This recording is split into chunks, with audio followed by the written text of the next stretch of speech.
For centuries, Zen Buddhism has offered a path to inner stillness, not through complicated practices or rigid discipline, but through learning to rest with what is, rather than struggling with what might be. Tonight we will explore these profound teachings through stories and insights that have guided countless people to peace. Before we begin, feel free to share what time it is and where you're listening from. The wisdom you'll encounter tonight isn't difficult to understand. They are truths about being human that speak directly to something you already know deep down. Each teaching, each story is just a reminder of the peace that's been here all along, waiting beneath the surface of your busy thoughts. Let this ancient wisdom wash over you like gentle rain, dissolving what needs to dissolve, settling where it needs to settle. Let your body sink deeper into whatever supports you. There's nowhere else you need to be right now. Relax, take a slow, deep breath, and let's begin our journey together. One of the most freeing discoveries in Zen Buddhism is learning when to stop interfering. We spend so much energy trying to force things into the shape we think they should take. We push and pull at life, trying to make it cooperate with our plans. We have ideas about how things should go, and when reality doesn't match those ideas, we struggle. But Zen teaching suggests something different. Sometimes snorts the wisest action is no action at all. Sometimes our constant doing creates more tangles than it unravels. This doesn't mean giving up or becoming passive. It doesn't mean we stop caring or never take action. It means learning to recognize when our interference creates more problems than it solves. It means understanding the difference between helpful effort and useless struggling. It means knowing when to act and when to allow. Think of a river flowing around rocks. The water doesn't fight the obstacles in its path. It doesn't try to move the rocks or complain about their presence. It doesn't stop and say, "This rock shouldn't be here." It simply flows around them, finding the path of least resistance. And eventually, given enough time, the gentle flow of water shapes even the hardest stone. Not through force, through patient allowing. Zen Buddhism calls this wui, effortless action. Action that arises naturally from the situation rather than being forced by our will. It's not laziness. It's not doing nothing. It's doing exactly what's needed without adding unnecessary effort on top. It's the bamboo that bends in the storm instead of breaking. It's the skilled craftsman whose hands move without thinking. It's the cook who knows just when to stir the pot and when to leave it alone. It's the moment when everything flows and nothing feels like struggle. This is what Zen Buddhism points us toward. There was a master named Sangai who lived in a monastery on a hillside. The monastery was surrounded by groves of bamboo that swayed and rustled in every breeze. The sound of bamboo moving in the wind was constant, a gentle whisper that filled the grounds. Sangai had a student named Tenshin who came to study with him. Tenshin was earnest and dedicated, but he approached everything with tremendous effort. When he meditated, his back was rigid as stone. His shoulders were tense, his jaw was tight. He would sit with his face strained, forcing himself to concentrate, willing his mind to be still. After meditation, other students would rise and move naturally to their tasks, but Tenshin would stand slowly, clearly exhausted from the effort of sitting. He treated meditation like a battle he had to win. One autumn afternoon, the weather changed suddenly. Dark clouds rolled in from the east. The wind picked up, first in gentle gusts, then building to something stronger. By evening, a full storm had arrived. Rain lashed against the monastery walls. The wind howled through the eaves. Tenshin was in his small room when he heard a tremendous creaking and cracking sound. He rushed to the window and looked out into the wild weather. His heart sank. The bamboo grove was being torn apart by the wind. The tall stalks were bending so far he could see their tops touching the ground. They whipped back and forth violently. He was certain they would snap. He ran through the monastery halls looking for Master Sangai. He found him in the meditation hall, sitting calmly despite the storm raging outside. "Master," Tenshin said breathlessly, "the wind is destroying the bamboo grove. The stalks are bending to the ground. We must do something. Should we try to stake them? Should we tie them together?" Sengai rose slowly and walked to the large window that overlooked the hillside. He stood there quietly, watching the storm. Tenshin stood beside him, anxious and agitated. "What do you see?" Sengai finally asked. "I see the bamboo being destroyed. The wind is too strong. They're bending so far. They'll surely break. Look more carefully," Sengai said. His voice was calm, barely audible above the storm. Tenshin looked again. The bamboo stalks were indeed bending deeply with each powerful gust.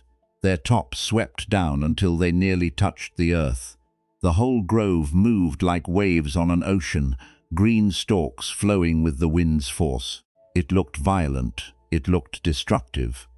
But as he watched more carefully, he began to notice something. When each gust passed, the bamboo sprang back upright. Again and again, they bent deeply and then returned. They moved with the wind rather than against it. His eyes shifted to the pine trees that grew among the bamboo. These trees stood rigid against the wind. They didn't bend like the bamboo, and as he watched, he heard a sharp crack. A large branch tore away from one of the pines and crashed to the ground. Another pine was splitting down its trunk. The bamboo, for all its dramatic bending, remained unharmed. Not a single stalk had broken. "The bamboo knows how to survive the storm," Sinai said quietly. "It doesn't fight the wind. It doesn't try to stand rigid against something more powerful than itself. It moves with the wind, bends with it, allows it to pass, and then it returns to its natural position." Tenshin stood in silence, watching the bamboo dance in the storm. "The pine trees are strong," Sangai continued, "but their strength is rigid. They try to resist the wind with force, and so they break. The bamboo is flexible. It has a different kind of strength, the strength that comes from yielding." They stood together, watching until the storm began to ease. As the wind calmed, the bamboo's movement became gentler. Soon they were just swaying softly, the way they always did. Not one had been damaged. That night, Tenshin couldn't sleep. He kept thinking about the bamboo and the pine trees. He thought about his own meditation practice, how rigid he held himself, how much force he used trying to make his mind behave, how exhausted he felt after sitting as if he'd been fighting a battle. The next morning, during meditation, he tried something different. Instead of holding himself rigid, he allowed his body to find its natural position. Instead of forcing his attention to stay fixed on his breath, he let his attention move naturally, like bamboo bending in wind. When thoughts came, he didn't fight them. He let them pass through. He expected this softer approach to make his meditation worse. But something surprising happened. Without all his rigid effort, his body began to relax on its own. His breath settled into a natural rhythm. His mind, no longer being forced into stillness, started to quiet naturally. He realized he had been creating most of his struggle. The harder he tried to force stillness, the more tension he created. The more he fought with his thoughts, the more turbulent they became. He was like a pine tree trying to stand rigid against the wind of his own mind. After the meditation ended, he found Master Sangai in the garden. "Clear as throat, Master," he said. "I think I understand now. My rigid effort in meditation was like trying to stand stiff against the wind. I was creating the very struggle I was trying to overcome." Sangai smiled. "And what did you discover this morning?" "That when I stopped forcing, things settled naturally, like the bamboo returning to its position after the wind passes." "Yes," Sangai said, "this is what Zen Buddhism teaches. We think we need to control everything through force, but often our interference creates more disturbance than the original problem. Learning when to bend, when to allow, when to let things be. This is wisdom. This teaching about letting things be runs deep in Zen Buddhism. It touches everything: how we sit in meditation, how we approach our work, how we meet difficulties, how we rest at night." We often create our own suffering by refusing to accept what is. Something happens that we don't like, and instead of acknowledging it and working with it, we spend our energy fighting against the reality of it. We argue with what has already occurred. We insist things should be different. We create an internal war with circumstances we cannot change. A traveler comes to a stream and finds the bridge washed away. He can stand on the bank and be angry that the bridge is gone. He can curse the storm that destroyed it. He can insist that there should be a bridge. He can spend hours in frustration about the unfairness of it all. Or he can accept that there is no bridge and find another way across. One response creates suffering, the other creates solutions. The bridge is gone either way. His anger doesn't rebuild it. His insistence doesn't change the situation, but his acceptance allows him to see what's actually possible. This is what Zen Buddhism helps us understand. We waste tremendous energy fighting with reality. And this fight doesn't change what's already happened. It only adds our suffering to the situation. In a small village at the base of a mountain, there lived a tea master named Riku. His name was known throughout the region for his skill in the tea ceremony. But more than his skill, people spoke of his remarkable calm. Nothing seemed to disturb him. Students came from far away to learn his secret. Riku lived in a simple house with a tea room built according to traditional design. The room was small and spare, with clean lines and careful attention to every detail. The tatami mats on the floor were woven perfectly. Each tea bowl in his collection had been chosen with great care. The scroll hanging in the alcove changed with the seasons. He had spent years perfecting his practice. Every movement in the tea ceremony had meaning. The way he folded the cloth, the angle at which he placed the scoop, the sound of water being poured. Nothing was random. Everything flowed with purpose. One afternoon in late spring, Riku was preparing for an important ceremony. The local lord was coming to take tea along with several distinguished guests. This was a great honor. Riku had been preparing for days. He rose before dawn that morning. He cleaned the tea room until every surface gleamed. He arranged flowers in the alcove, choosing a single branch of plum blossom that spoke of simplicity and grace. He selected the perfect tea bowl for the season, one with a glaze that reminded him of spring rain. He laid out the utensils in their proper places, the bamboo scoop, the silk cloth, the ironed kettle, each item positioned exactly. He heated the water to the precise temperature, listening to the sound it made as it approached the perfect moment. The sound was called Wind in the Pines by tea masters, and Riku could hear when it was just right. His students helped with the preparations. They had swept the garden path. They had prepared the waiting area. Everything was ready. The ceremony would begin at the hour of the horse, when the sun reached its height. Riku stood in the tea room one final time before the guests arrived, checking that all was in order. Years of practice, decades of refinement. This ceremony would unfold with the precision and grace that made his tea gatherings famous.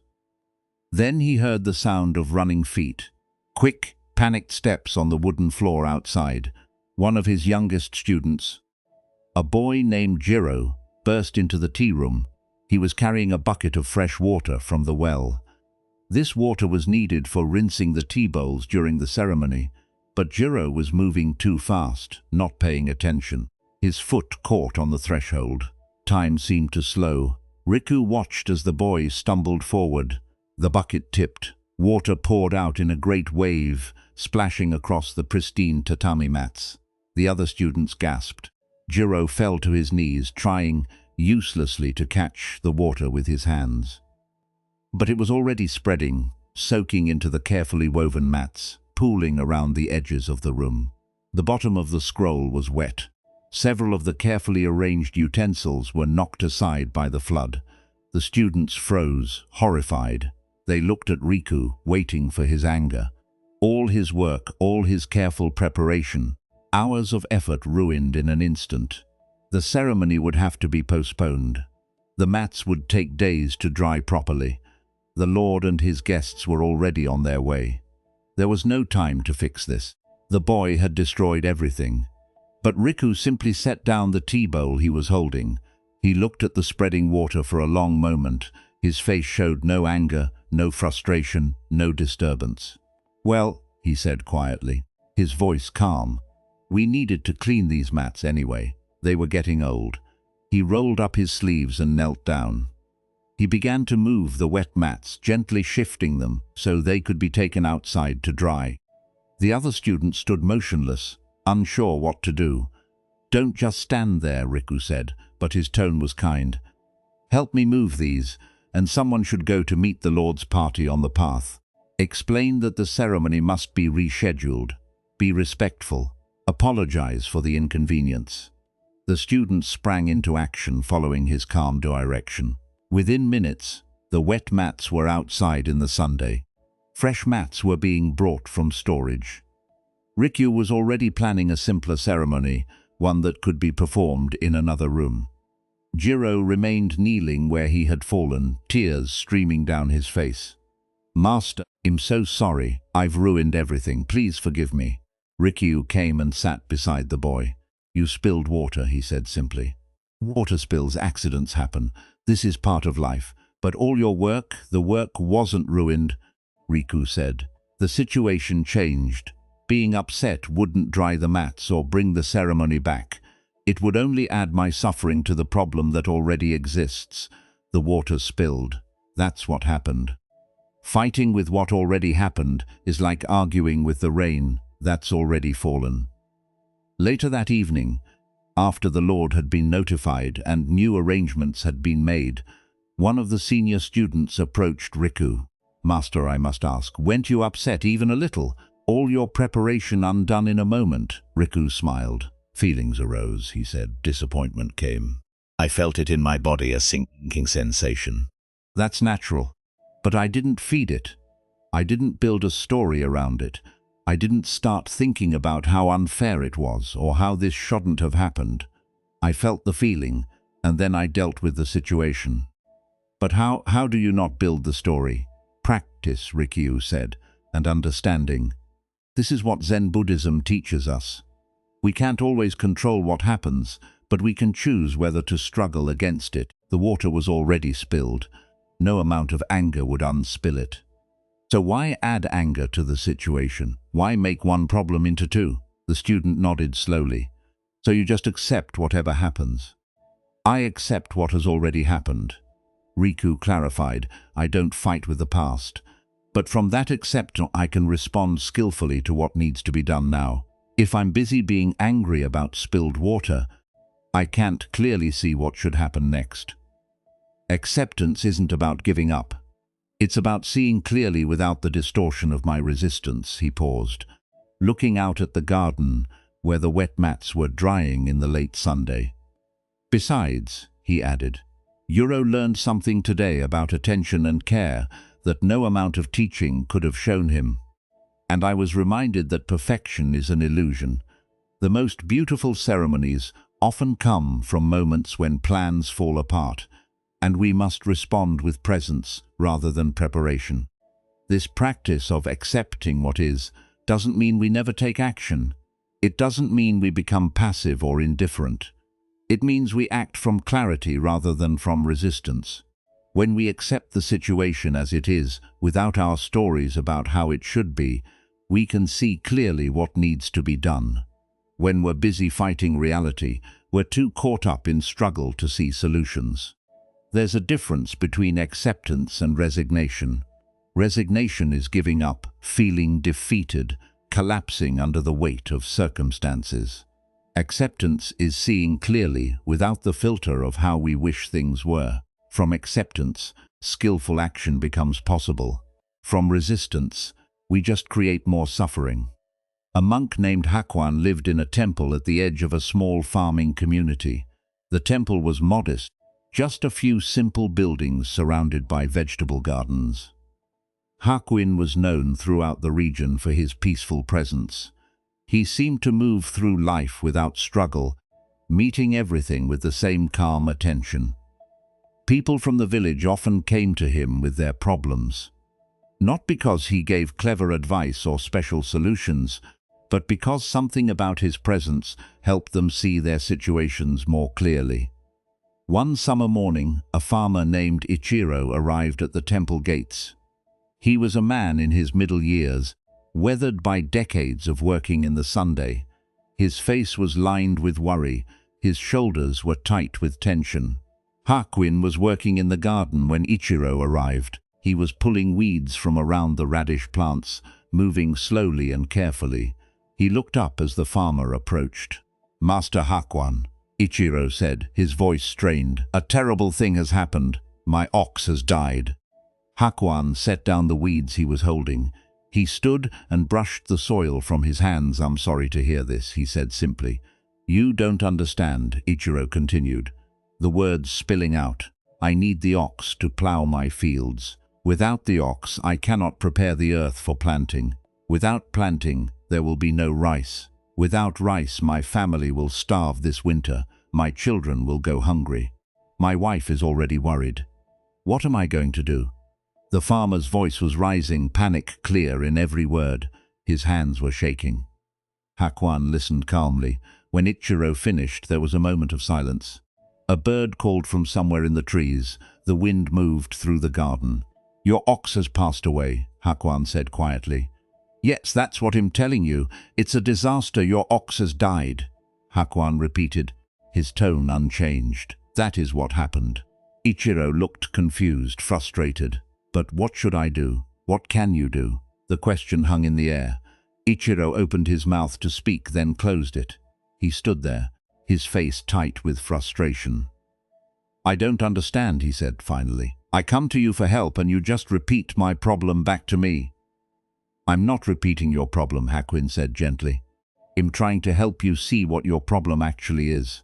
"My problem is that my ox died." "No," Hakuin said. "Your ox passing away is a fact, it's a situation. Your problem is everything you're adding to that fact." He gestured to a bench near the garden. "Sit with me for a moment." Reluctantly, Ichiro Saturday Hakuin sat beside him. "Tell me," Hakuin said, "has your family already starved?" "No." "Are your children hungry right now?" "Is the planting season over?" "Not yet." "So right now, in this moment, what is actually true?" Ichiro paused. "My ox has died, yes. And what else is true right now?" "I need to plow my fields." "Yes, what else?" Ichiro thought for a moment. "I suppose my family is fine right now. The planting season hasn't passed. I still have time." "Good. So when you take away all the stories about disaster and difficult futures, what are you actually facing?" "I need to find a way to plow my fields without my ox." "Yes," Hakuin said.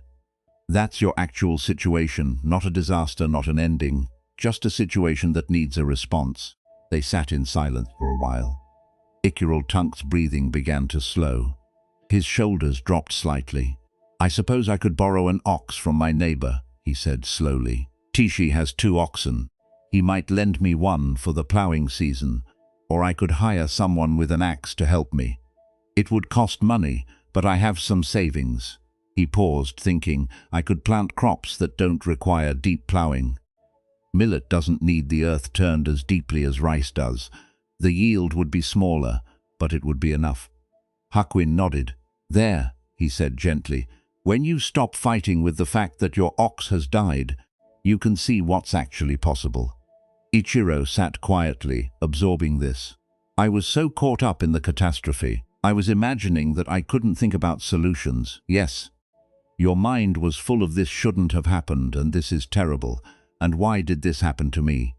All of that is resistance. It's fighting with what is. And while you're fighting, you can't see clearly. "So, I should just accept that my ox died." "You don't have a choice about that," Hakuin said. "Your ox has already died. That's done. The question is whether you'll accept this fact and work with it, or whether you'll spend your energy fighting with a reality you cannot change." Ichiro nodded slowly. "It still feels wrong. Somehow, like I should be more upset." "You can feel upset." Hakuin said, "Sadness about your ox is natural. Loss is part of life. But there's a difference between feeling sadness and building a whole story of disaster around it. You can feel what you feel and still see clearly what needs to be done. The farmer stood up. His face looked different now. Still concerned, but not panicked. Still worried, but not overwhelmed. "Thank you, Master Hakuin." Clears throat. "I think I understand now. I was making the situation worse by fighting with it." After Ichiro left, one of Hakuin's students who had been listening nearby approached Master. That seemed so simple, yet I could see it changed everything for him. "What did you actually do?" I helped him stop adding suffering to his problem. Hakuin said, "The ox dying is one thing. All his stories about starvation and disaster were another thing. He was creating a catastrophe in his mind that didn't exist in reality." Once he could see what was actually true rather than what he was imagining, he could respond skillfully. Is this what Zen Buddhism teaches? Partly Zen teaching shows us how much of our suffering we create through resistance. Pain is inevitable in life.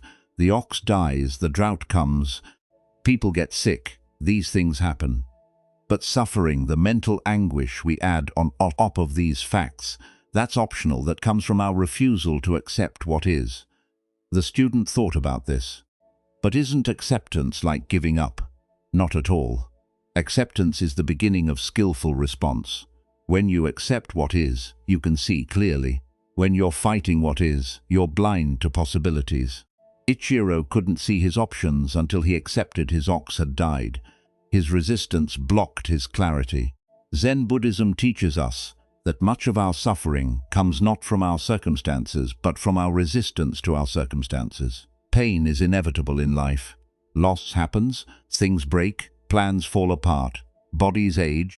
This is the nature of being alive, but suffering, the additional layer of mental anguish we create that comes from our refusal to let things be as they are.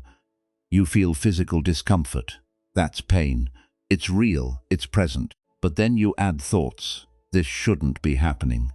I can't stand this. When will this end? This is unbearable. Each thought creates more tension, more resistance. The original pain is still there, but now you've added suffering on top of it. The pain might not change, but the suffering, that's something we're creating moment by moment through our relationship with the pain. This teaching becomes especially relevant when we're trying to rest. We lie down wanting to sleep, and sleep doesn't come immediately. This is common. It's normal, but what do? We can accept that we're awake right now and rest peacefully anyway, or we can fight it. I should be asleep by now. Why am I still awake? This is terribly exhausted, tomorrow never going to fall asleep. Each thought creates more tension, more resistance, and this tension makes sleep even less likely. We've created a cycle where our fight against being awake keeps us awake. Our resistance to the present moment prevents us from moving into the next moment. There was a master named Daito who lived in the mountains. Students came to his small hermitage to study Zen Buddhism with him. One evening, a young monk named Kenji approached him with a troubled face. "Master," he said, "I'm struggling. When I try to meditate, my legs hurt. When I try to sleep, my mind races. When I try to be calm, I feel restless. I don't know what I'm doing wrong." Daito was sitting by a small fire. He poked at the coals gently, watching the sparks rise. "You're fighting," he said simply. "Fighting what?" "Fighting your legs when they hurt. Fighting your mind when it races. Fighting yourself when you feel restless. You're at war with your own experience. But surely I should do something about these problems. The problems aren't your legs hurting or your mind racing or your body feeling restless. Those are just experiences. The problem is that you're adding a war on top of those experiences. And all this fighting creates more tension than the original discomfort." Kenji frowned. "So I should just ignore the pain and the thoughts?" "No, not ignore. Just stop making them into enemies that must be defeated. Your legs hurt during meditation. That's what's happening. Your mind is busy when you lie down. That's what's happening. You feel restless. That's what's happening. These are just conditions. They change on their own. But when you fight them, you lock them in place." "I don't understand," Daito smiled. Tonight, when you lie down to sleep, try something different. Don't try to make anything happen. Don't try to force sleep or calm or stillness. Just let yourself be exactly as you are. If your mind is busy, let it be busy. If you feel restless, let yourself feel restless. Stop insisting that you should be different than you are right now. That night, Kenji returned to his small room with doubt in his heart. This advice seemed too simple. How could just allowing things to be solved his problems? Surely he needed to do something, but he decided to try what Daito had suggested. He lay down on his mat. Almost immediately, his mind began its usual activity. Thoughts about the day, worries about tomorrow, random memories, planning, analyzing the constant stream he had come to dread. His first impulse was the same as always, to push the thoughts away, to try to force his mind to be quiet. But he remembered Daito's words, just let it be. So he did something he'd never tried before. He let his mind be busy. He didn't engage with the thoughts, didn't follow them or build on them, but he also didn't push them away.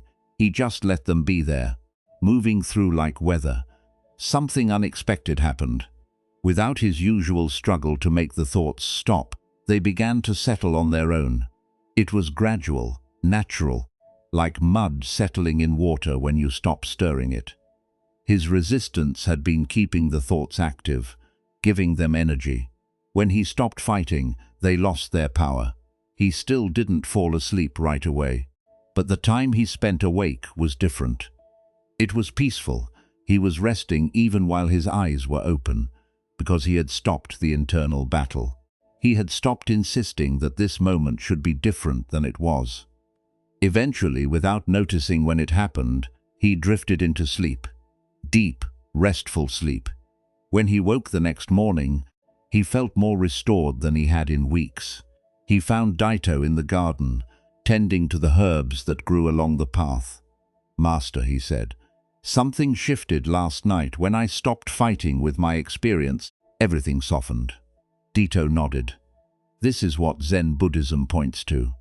We think our effort and control create peace, but often they create struggle. Sometimes the most powerful thing we can do is stop doing, stop interfering, let things be. This is the wisdom of letting things be. Not passive, not defeated, but wise enough to know when our interference creates more problems than it solves. Wise enough to recognize that some things settle naturally when we stop stirring them up. Tonight, as you rest, you can practice this same allowing. Your body knows how to relax. You don't need to force it. Your breath knows its own rhythm. You don't need to control it. Your mind will settle when you stop demanding that it settle right now. You don't need to fight your way to peace. You can simply allow peace to emerge naturally when you stop creating struggle, like the bamboo bending and then returning, like the tea master meeting the spilled water, like the farmer seeing past his catastrophe. You can meet this moment without resistance. This is what Zen Buddhism offers. Not a technique to master, but a release from unnecessary effort. Not a goal to achieve, but a relaxation into what's already here. The peace you seek is not in the future, after you fix everything and make yourself perfect. It's available right now in this allowing, in this letting be. Release your grip on how things should be. Meet this moment as it is. Trust that the same intelligence that grows your hair and heals your wounds knows how to bring you into rest. You don't need to micromanage the process. You can surrender to the wisdom that's deeper than your conscious control. The bamboo doesn't think about how to survive the storm. It just bends.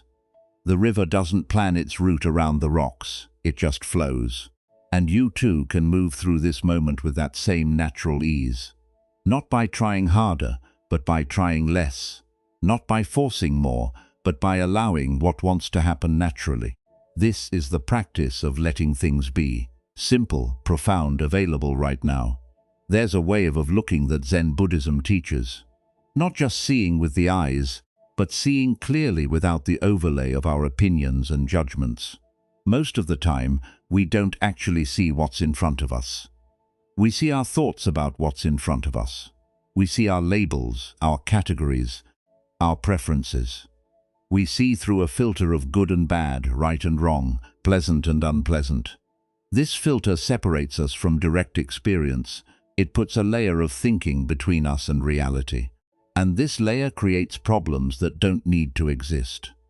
When you see a tree, you rarely just see the tree itself. You see oak tree, or that tree needs trimming, or I like that tree, or trees are nice. You see your knowledge about trees, your opinions about trees, your relationship to trees. But the actual tree, the thing itself standing there in its particular way, that's harder to see. Your concepts get in the way. Zen teaching points to a different way of seeing. Seeing without the constant commentary. Looking at what's actually here without immediately sorting it into categories. This doesn't mean we stop knowing things or using words. It means we recognize the difference between the thing itself and our thoughts about the thing.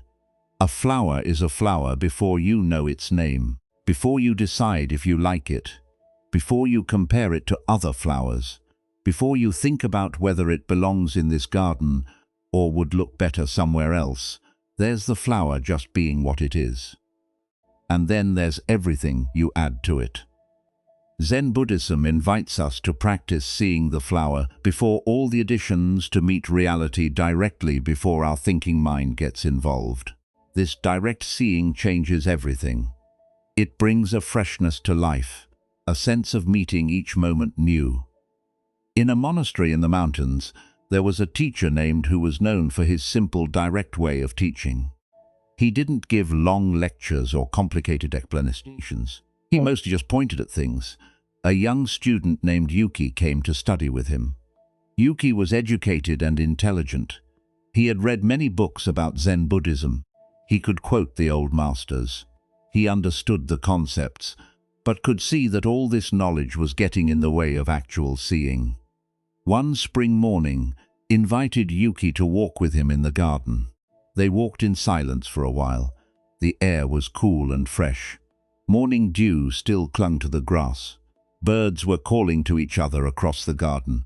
Stopped beside a plum tree, a single branch had blossomed, its white flowers bright against the dark bark. He pointed at the flowers. "What do you see?" he asked. Yuki looked at the flowers. "I see plum blossoms," he said confidently. "They're beautiful. They symbolize resilience, blooming while it's still cold. In poetry, they often represent purity and renewal. These look like they might be from an old variety, perhaps 50 years old or more. The petals are particularly white this year, probably due to the recent rains." Listen to all of this. Then he asked again, more quietly. But Yuki looked confused. "I just told you plum blossoms. What else is there to see? Look again this time. Look without using words. Look without your knowledge. Look without comparing or analyzing or remembering what you've read. Just look."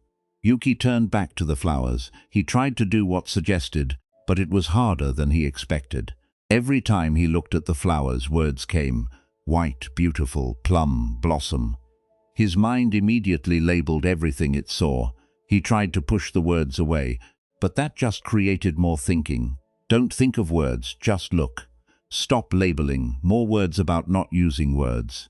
He stood there for a long time, frustrated. Waited patiently beside him, saying nothing. Finally, Yuki stopped trying so hard. He let his eyes rest on the flowers without effort. And for just a moment, something shifted. He saw the flowers without the layer of thinking, just shapes, light and shadow, the particular curve of each petal, the way the morning sun caught the edges, the small drops of dew trembling on the stamens. It lasted only a few seconds before his thinking mind rushed back in with more labels and descriptions. But in those few seconds, he had seen something directly, not plum blossoms, but the actual thing itself without the filter of concepts. He turned to with wonder in his eyes. It was so immediate, so alive. "For a moment I saw the flowers without seeing flowers. Does that make sense?" Smiled. "Now, you're beginning to understand what Zen Buddhism points to. The flowers were always there just as they are, but your knowledge about flowers was blocking you from seeing them directly. When your thinking quieted, You could see clearly. But how do I see that way all the time? You practice and you recognize that most of the time, you're not seeing things as they are. You're seeing your thoughts about things. This recognition itself begins to create space for clearer seeing. Over the following weeks, Yuki practiced this direct seeing. He would look at something, a rock, a bowl, a shadow on the wall, and notice all the thinking that immediately arose. He learned to recognize the difference between the thing itself and his mental commentary about the thing. At first, it felt strange and difficult. His mind was so used to labeling everything immediately. He would see a bird, and sparrow would appear in his mind before he could even register the actual bird. He would taste his food, and good or bland or need salt would arise before he could experience the actual taste. But gradually he began to notice small gaps, brief moments where he saw or heard or felt something before the thinking mind caught up. These moments were fresh and vivid in a way his usual experience wasn't. It was like seeing color for the first time after years of seeing only in shades of gray. One morning he was sweeping the temple steps when he noticed how the bamboo broom sounded against the stone.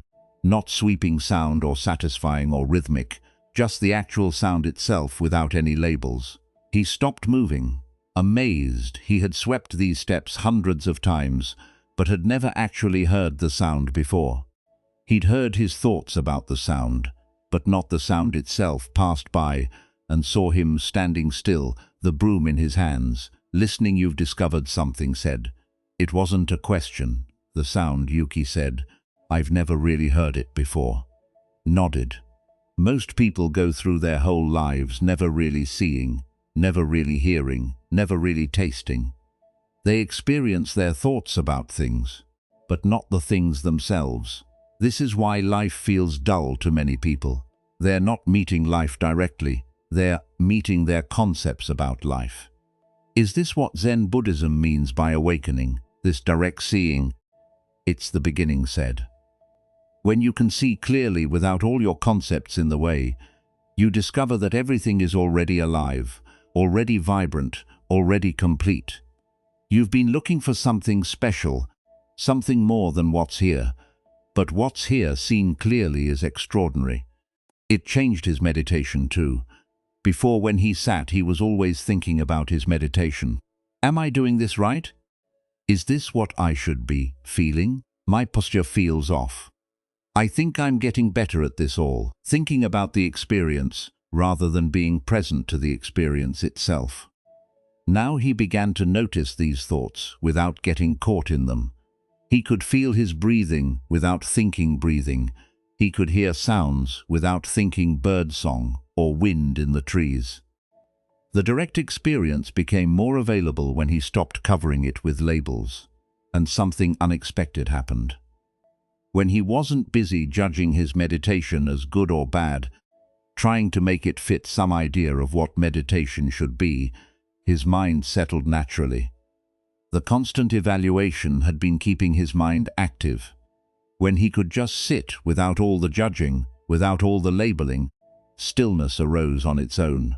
This teaching about seeing without judgment goes deep into Zen Buddhism's understanding of how we create suffering. We don't just see things, we immediately judge them, good or bad, pleasant or unpleasant, desirable or undesirable.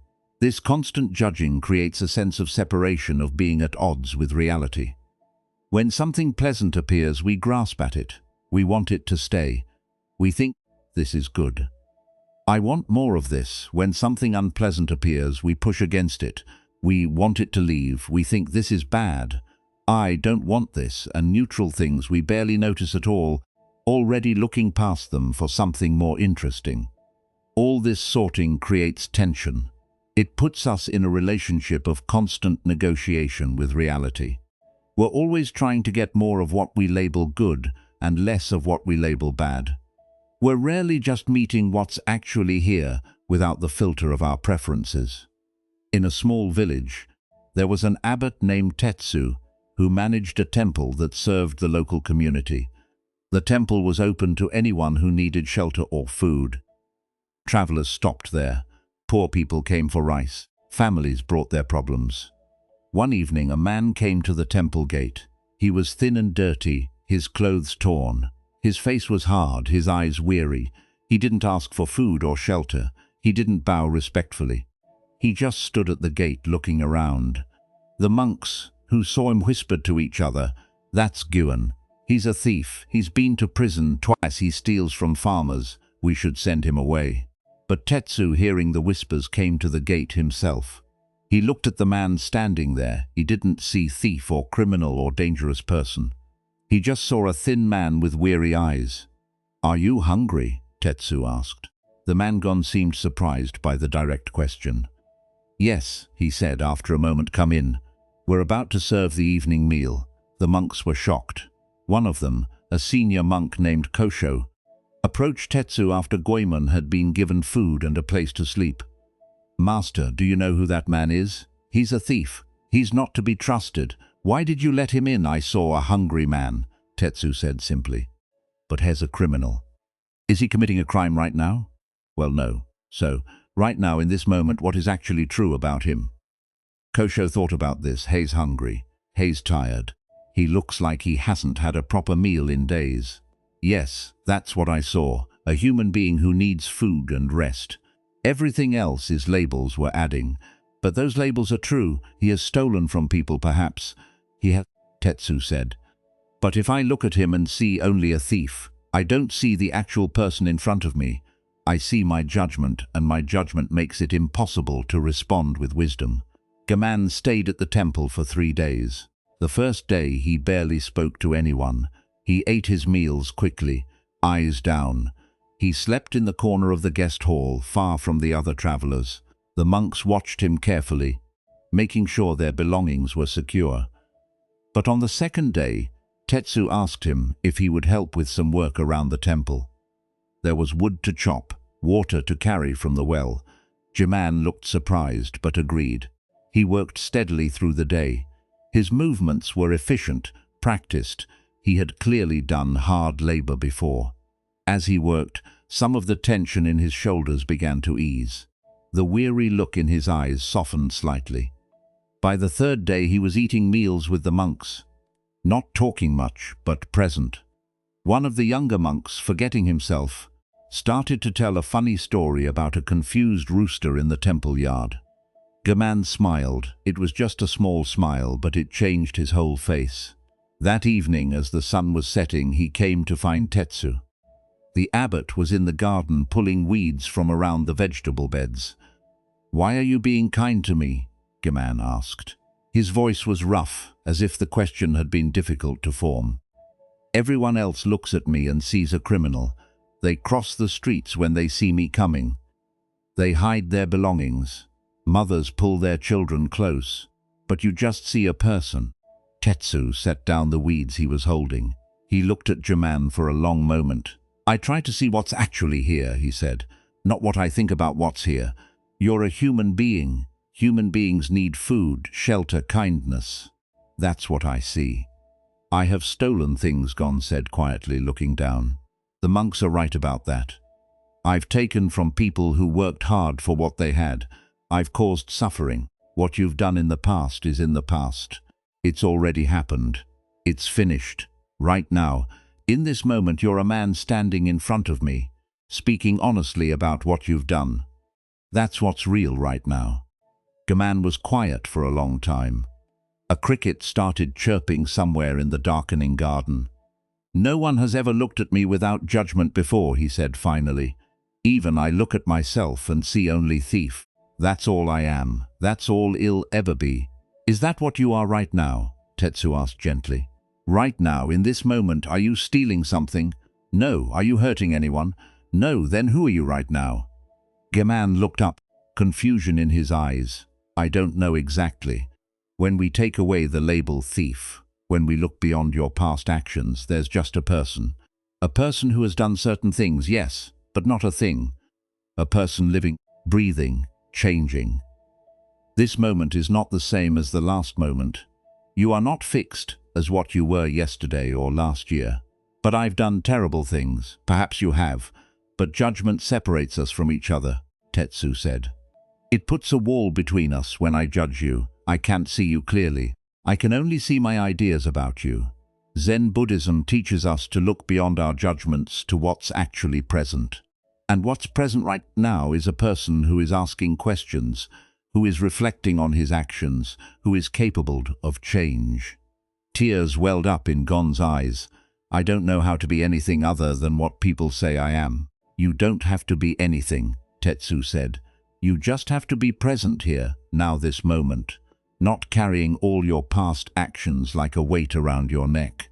Not believing that what you did is all you are. Just here, breathing alive in this moment. The next morning, Gaiman left the temple, but something in him had changed. Someone had seen him without the label of thief. Someone had looked past his history and seen him as he was right now. This changed how he saw himself. Years later, Gaiman returned to the temple. He had found work as a carpenter. He had stopped stealing. He brought an offering to Tetsu. You saw me when no one else could, he said.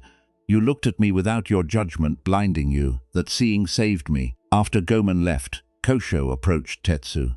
Master, I judged too quickly. I saw a label instead of a person. We all do this, Tetsu said. It's the habit of the mind to sort everything into categories immediately. Good person, bad person, safe, dangerous, worthy, unworthy. But these labels are just thoughts. They are not reality. When we can see past them, even for a moment, we see more clearly. Is this what Zen Buddhism means by seeing clearly? Partly. Clear seeing means looking at what's actually here without the filter of our judgments. A person is not their past actions. A moment is not good or bad until we label it so. Things simply are what they are. When we can see this, we respond more wisely. Our actions come from clarity rather than from our conditioned thinking. This practice of seeing without judgment changes how we meet every moment. Most of the time we're so busy judging our experience that we're not actually present to it. We're thinking about it, evaluating it, comparing it to other experiences. But the actual experience itself, the raw presence of what's happening right now, we miss that. You sit down to rest. Immediately your mind starts judging. This is comfortable, or this is uncomfortable. I like this feeling, or I don't like this feeling. This is how rest should feel, or this isn't how rest should feel. All this judging creates a layer between you and the actual experience of resting. What if you could just rest without all the commentary? Just feel what you're actually feeling without labeling it as good or bad. The experience becomes simpler, more direct, less complicated by your thinking about it.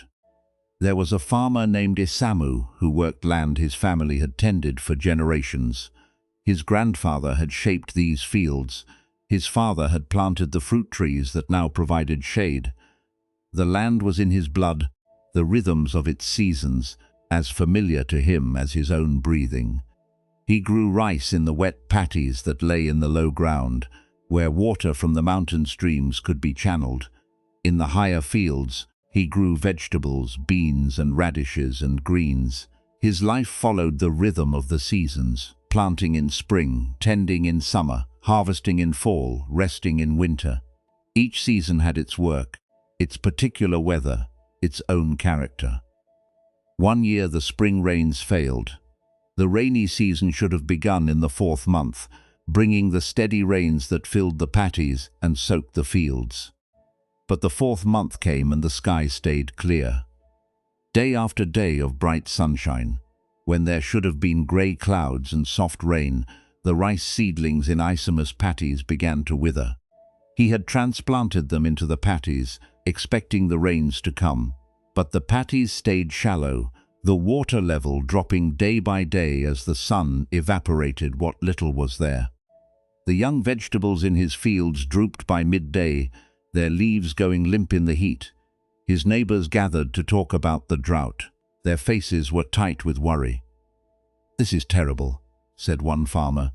"A disaster. If the rains don't come soon, we'll lose everything. The worst drought in 50 years, said another. "My father told me about the drought of his youth. It looks like this will be worse. It's awful." said a third. All our hard work for nothing. The planting was for nothing. We should have known this would happen. But Isamu listened and said nothing. While his neighbors talked about how terrible everything was, he walked back to his land and studied what needed to be done. The stream that fed his patties was still flowing, though lower than usual. He could dig channels to bring more water to the patties. It would be hard work digging in the heat, but it was possible. He spent the next days creating new irrigation channels, deeper and more direct than the old ones. He carried water in buckets to the vegetables that couldn't be reached by the channels.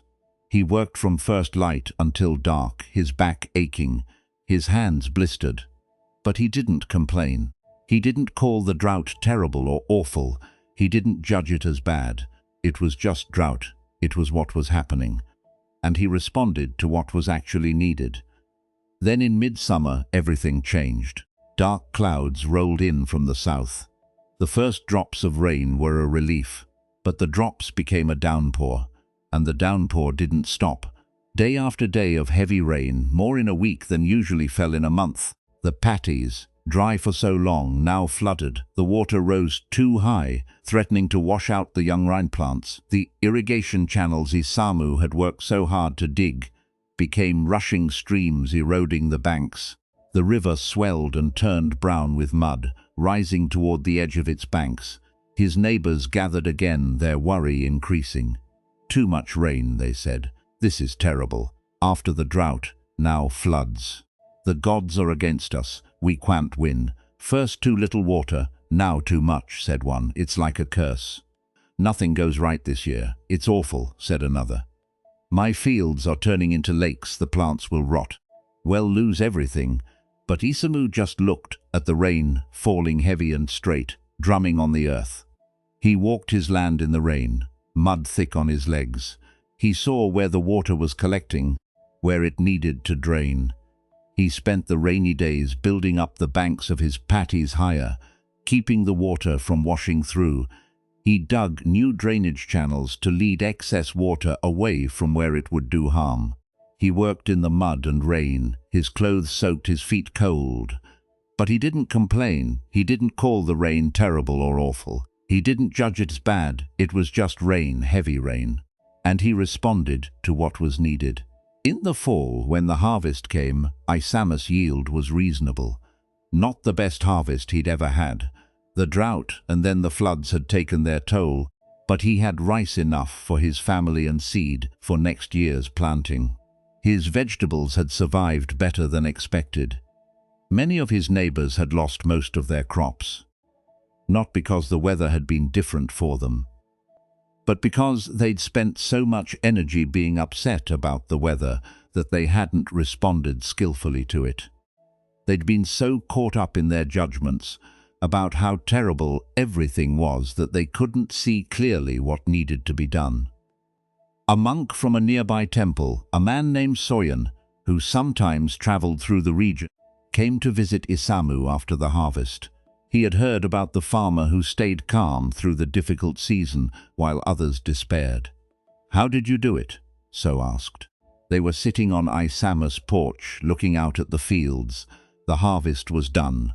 The land was resting, stubble from the rice plants poking through the soil. "How did you not despair when the drought came? How did you not panic when the floods came?" Isamu was sitting on his porch looking out at his fields. The harvest was done. The land was resting.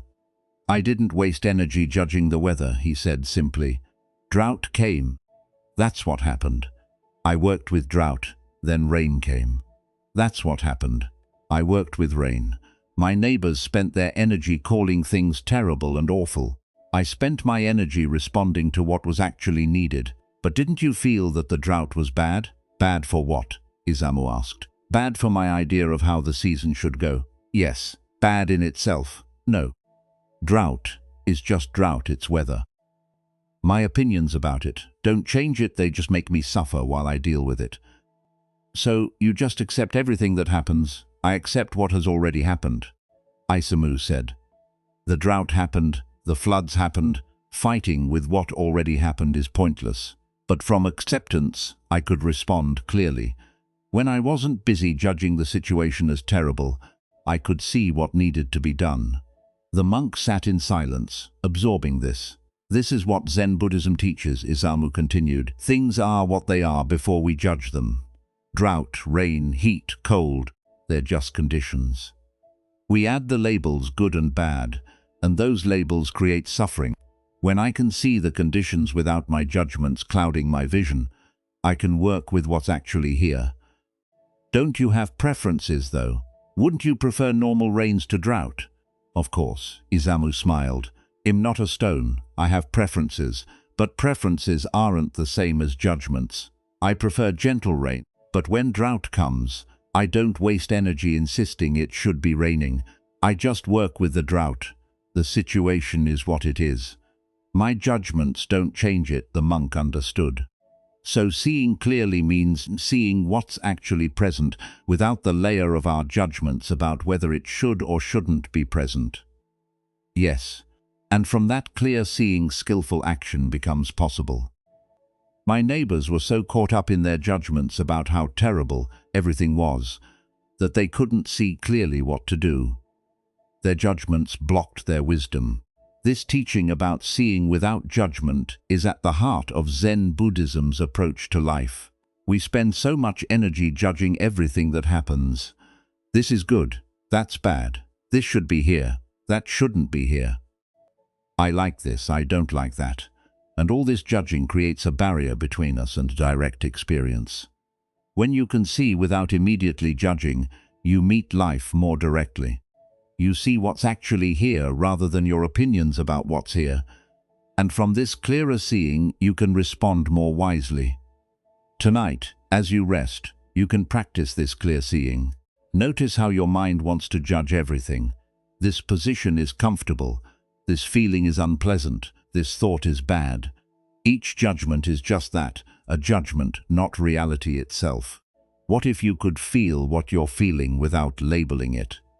Experience what you're experiencing without sorting it into good and bad. Just this breath, this sensation, this moment without the constant commentary.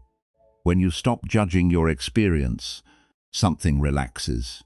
You're not in constant negotiation with reality anymore. You're not trying to push away what you've labeled bad and grasp what you've labeled good. You're just here, present to what is. The plum blossoms are just plum blossoms before you think about them. The person is just a person before you label them. The moment is just this moment before you judge it. And when you can see this clearly, even for brief moments, you touch something real. Something that's been here all along beneath your thinking. This is what Zen Buddhism invites you to discover. Not a new way of thinking, but a way of seeing that comes before thinking. Not better judgments, but the space before judgment. Not improved opinions, but direct contact with what's actually here. Let your seeing be simple tonight. Let your experience be direct. Let this moment be just what it is without your ideas about what it should be. This clear seeing is itself a kind of rest, a release from the constant work of judging everything, a return to simple presence. Zen Buddhism has a particular relationship with silence, not the absence of sound, but something deeper, a quality of stillness that can be present even when there's noise, a quietness of mind that reveals what words and thinking cannot reach. We live in a world that fears silence. We fill every space with sound, music playing, people talking, televisions running in empty rooms. Even in our own minds, there's constant noise. Thoughts chattering, memories replaying, plans forming, the inner voice commenting on everything, never stopping, never resting. But Zen teaching points to something underneath all this noise. A silence that's always present, like the space in which all sounds occur. This silence isn't empty or dead. It's alive and aware. It's the background that makes all sounds possible, the way a canvas makes painting possible. When you can touch this silence, even briefly, something shifts. The constant pressure to think, to know, to figure everything out, that pressure eases. You discover that you don't need to fill every moment with mental activity. You can simply be present, resting in awareness without thought constantly running. This doesn't mean you stop thinking altogether. Thoughts still arise when they are needed, but there's space between them. Gaps where silence shows through, and in these gaps, a different kind of knowing becomes possible. Not the knowing that comes from thinking, but the knowing that comes from direct presence. In a mountain monastery, there lived a teacher named Mugaku, who rarely spoke. His students would sometimes sit with him for days, without hearing him say a single word. This wasn't because he had taken a vow of silence. He simply didn't speak unless speech was truly needed. One spring, a scholar came to visit the monastery. His name was Kazan, and he had studied Zen Buddhism extensively. He had read all the ancient texts, the writings preserved from China and passed down through generations.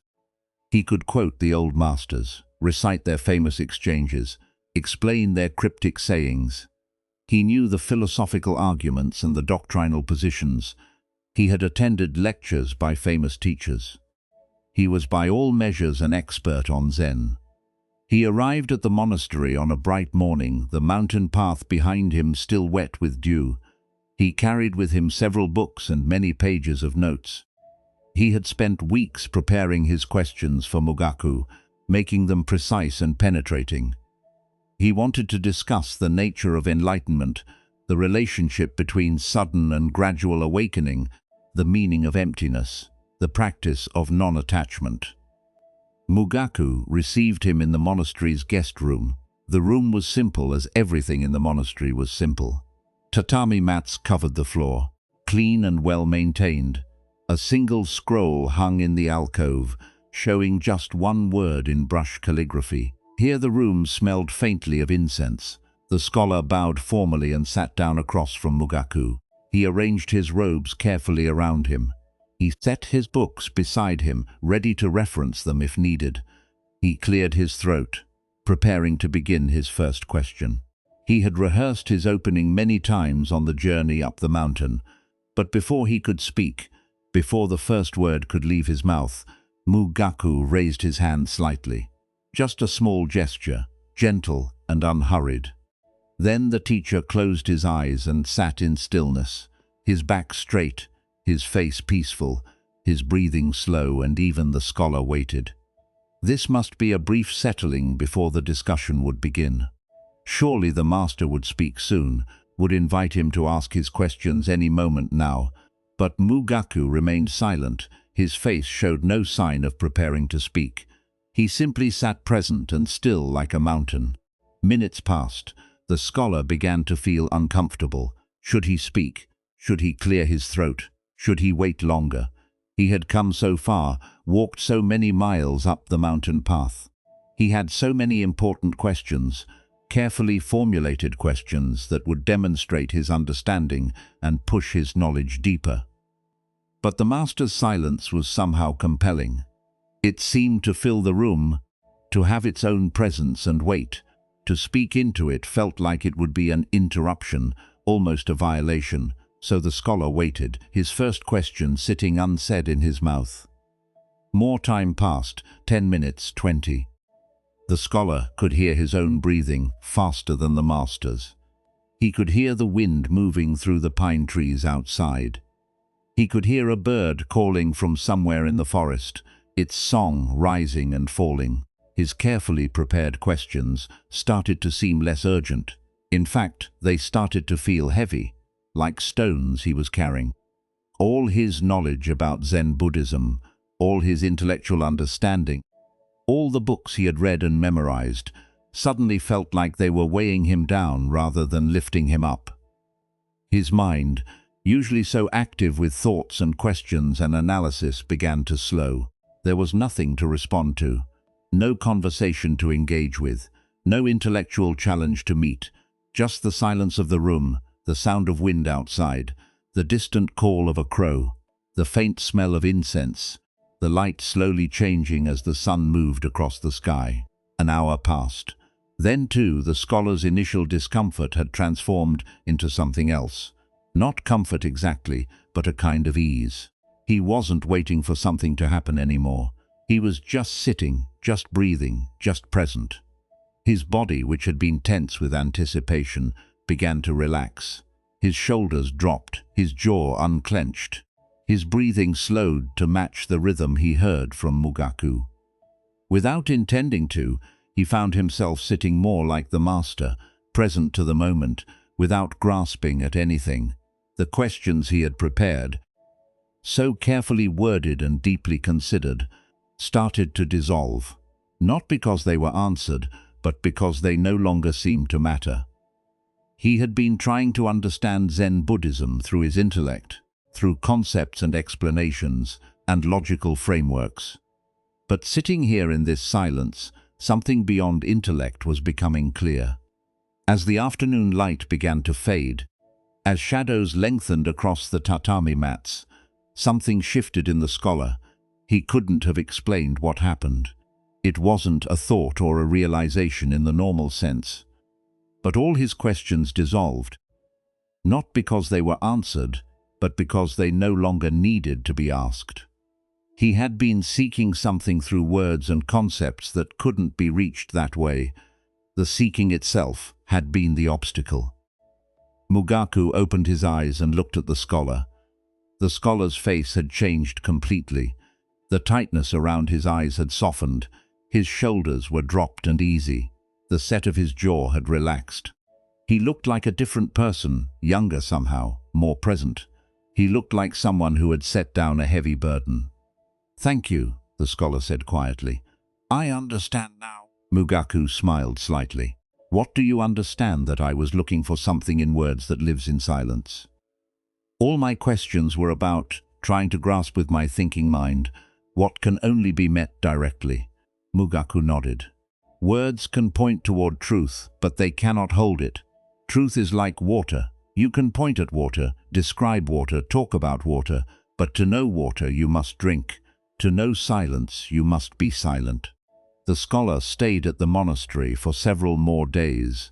Each day he spent hours sitting in silence with Mugaku, and each day his understanding deepened, not through learning more, but through thinking less, not through gaining knowledge, but through resting in the space before knowledge arises. On the day he left, he said to Muku, "I came here as a scholar of Zen Buddhism, am leaving as a student of silence." "Good," Mugaku said. "Books can teach you about Zen, but only silence can teach you Zen itself." This teaching about silence goes to the heart of Zen Buddhism's approach. Words are useful, they can point, suggest, indicate, but the reality they point to must be experienced directly, not through the filter of language. When your mind is constantly full of words and thoughts, you're always one step removed from direct experience. You're thinking about life rather than living it. You're describing the moment rather than being present to it. And in this constant thinking, you miss what's actually here. Silence creates a gap in the thinking, and in that gap, direct experience becomes possible. You're not thinking about your breath, you're breathing. You're not thinking about sounds, you're hearing. You're not thinking about being present, you're present. But we fear this silence. We've become so identified with our thinking that silence feels like a kind of death. If we're not thinking, we wonder, do we even exist? So we fill every moment with mental noise, with constant activity, with endless commentary. Zen Buddhism invites us to discover what's here when the commentary stops. Not emptiness or absence, but a rich, aware presence. The silence that knows without thinking. The awareness that's here before thoughts arise and remains after thoughts pass. There was a hermit named Sosan who lived alone in a small hut high in the mountains. He had spent years in monasteries studying and practicing, but eventually he felt drawn to solitude, to a life of simplicity and silence. His hut was barely large enough for him to lie down in. He had a few simple possessions, a cooking pot, a blanket, a cushion for sitting, nothing more. His days followed a natural rhythm, rising with the sun, sitting in meditation, gathering firewood, preparing simple meals, sitting again, sleeping when darkness came. He rarely spoke, there was no one to speak to. Sometimes days would pass without him saying a single word out loud, and in this silence something deepened in him. Not loneliness or isolation, but a sense of connection to everything around him. He began to hear things he had never heard before. Not new sounds, but sounds he had been too distracted to notice. The particular way wind moved through pine trees versus cedar trees, the different songs of different birds, the sound of snow falling on a winter night. So quiet, it was almost not a sound at all, just a presence in the air. He began to notice the silence underneath all sounds. The way a bird's call arose from silence, existed for a moment, and returned to silence. The way his own thoughts emerged from stillness, moved through his mind and dissolved back into stillness. One spring, a young monk came climbing up the mountain path to Shan's hut. His name was Doshin, and he had heard about the hermit who lived in silence. The other monks at his monastery told stories about Shan, how he had given up everything to live alone, how he never spoke, how he had found something in his solitude that they couldn't name. Doshin wanted to learn from him. He was tired of the constant noise of monastery life, the talking and the teaching and the endless discussion of Zen Buddhism. He wanted to understand silence, to learn whatever it was that Sosen had discovered. The climb was steep and difficult. The path was barely a path, more like a suggestion through the trees. By the time he reached Sosan's hut, he was out of breath, his robes dusty, his legs aching from the climb.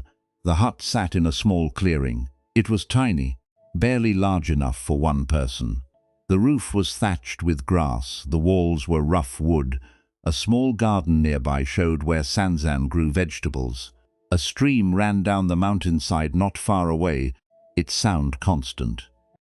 Doshin said, bowing deeply as soon as he caught his breath. "I've come to learn about silence, please teach me." Sosan looked at the young monk with kind eyes.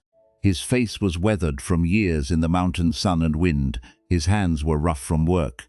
He gestured for Doshin to sit on a flat rock outside the hut, a natural seat smoothed by weather and time. The monk sat, arranging his robes, settling himself, waiting for teaching to begin. He had his questions ready. What is silence? How does one practice it? What should one do with thoughts when they arise? He was prepared to learn, but he simply went about his simple tasks. He swept the ground around his hut with a broom made from branches bound together. The sound of the sweeping was rhythmic and soft. He checked his water supply, a wooden bucket that caught water from a diverted section of the stream. He arranged kindling for the evening fire, small sticks laid in a careful pattern. The monk watched, confused. When would the teaching begin? Surely this was just preparation for the real instruction. He waited, trying to be patient. As the afternoon wore on, Doshin became more restless. The sun moved across the sky. Shadows shifted. The quality of light changed from the bright clarity of midday to the softer gold of later afternoon. And still said nothing, just continued with his simple tasks, unhurried and present. Doshan's mind was full of questions. Should he ask again? Should he explain that he wanted actual instruction about silence, not just watching someone do chores? Should he point out that he had climbed all this way and deserved more than this? But something kept him quiet.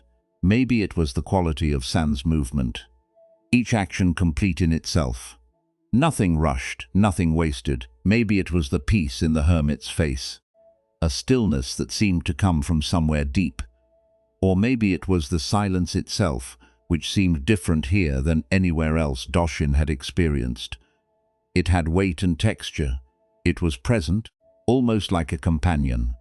Evening came slowly. The light turned from gold to amber to the first grey of dusk. Birds called their evening songs. The temperature dropped and the air felt sharper, clearer. Sanzan prepared a simple meal, rice cooked over his small fire and mountain vegetables gathered from the forest, wild greens, mushrooms, some early spring shoots. He made enough for two and shared it with Doshan in a simple bowl. They ate in silence, just the sounds of eating and the wind in the trees and the first crickets of evening starting their chorus. The food was plain but tasted somehow better than the elaborate meals at the monastery. Maybe it was the mountain air, maybe it was the simplicity, maybe it was the silence that surrounded them. After the meal, as the last light faded completely from the sky, Sanzan sat on his meditation cushion outside the hut. The evening was mild enough for outdoor sitting. Doshin sat on his rock, and they sat together as darkness came completely, as stars appeared one by one overhead, as the night deepened around them, and the sounds of day gave way to the sounds of night. The monk had never experienced silence like this. In the monastery where he lived, there was always some sound. Monks moving through halls, doors sliding open and closed, bells ringing the hours, chanting from the meditation hall. Even during meditation periods when everyone was supposed to be quiet, there were sounds, coughs, robes rustling, someone's stomach growling, and even more than the external sounds, his mind was always full of noise. Thinking about his practice, judging his meditation, comparing himself to other monks, planning his day, reviewing conversations, worrying about whether he was making progress, wondering if his teacher approved of him. The internal commentary never stopped, a constant stream of thinking about everything. But here in this mountain darkness with this hermit who seemed more mountain than man, silence revealed itself as something completely different from what Doshin had imagined. It wasn't the absence of sound. Mountain sounds were everywhere, wind moving through different trees in different ways, the stream running over rocks, an owl calling from somewhere in the forest, small animals moving through the underbrush. The sounds were actually quite rich and varied, but underneath all the sounds was something else. A silence that held all the sounds that made the sounds possible. It was a presence, a fullness, a kind of awareness that wasn't thinking, but was deeply knowing. Everything that needed to be said was being said in this silence, though no words were being used. Hours passed. Doshin lost track of time completely. Time seemed less important here, less real. Somehow his thinking mind, finding nothing to engage with, no conversation to join, no questions to pursue, gradually settled. It was like watching mud settle in water. The stirring stopped and clarity appeared, and underneath his thinking, he discovered what Sohn had been pointing to all along. A silence that had always been there underneath all his mental noise, waiting to be discovered. It wasn't something he needed to create or achieve. It was already present. He just had to stop covering it with his constant thinking. As the first grey light of dawn appeared, as the darkness began to fade at the edges, as the morning birds started their songs, Sano-san spoke for the first time since Doshin had arrived. His voice was quiet, barely louder than the wind. You came seeking teaching about silence, but silence cannot be taught with words. It can only be met directly. You have been sitting in the teaching all night. The monk understood. I was waiting for you to tell me about silence, but you were showing me silence itself. Yes, if I had talked about silence, you would have thoughts about silence, more noise in your mind. But by staying silent, I allowed you to discover what silence actually is, not an idea, a reality. The monk stayed with San for several days. Each day they spoke only a few words. They sat together. They worked together. In silence they shared simple meals, and in this silence the monk's mind settled in a way it never had before. When he prepared to leave to return to his monastery in the valley, he said to Sosan, I thought silence was about being quiet, but it's really about listening. Yes, Sosan said.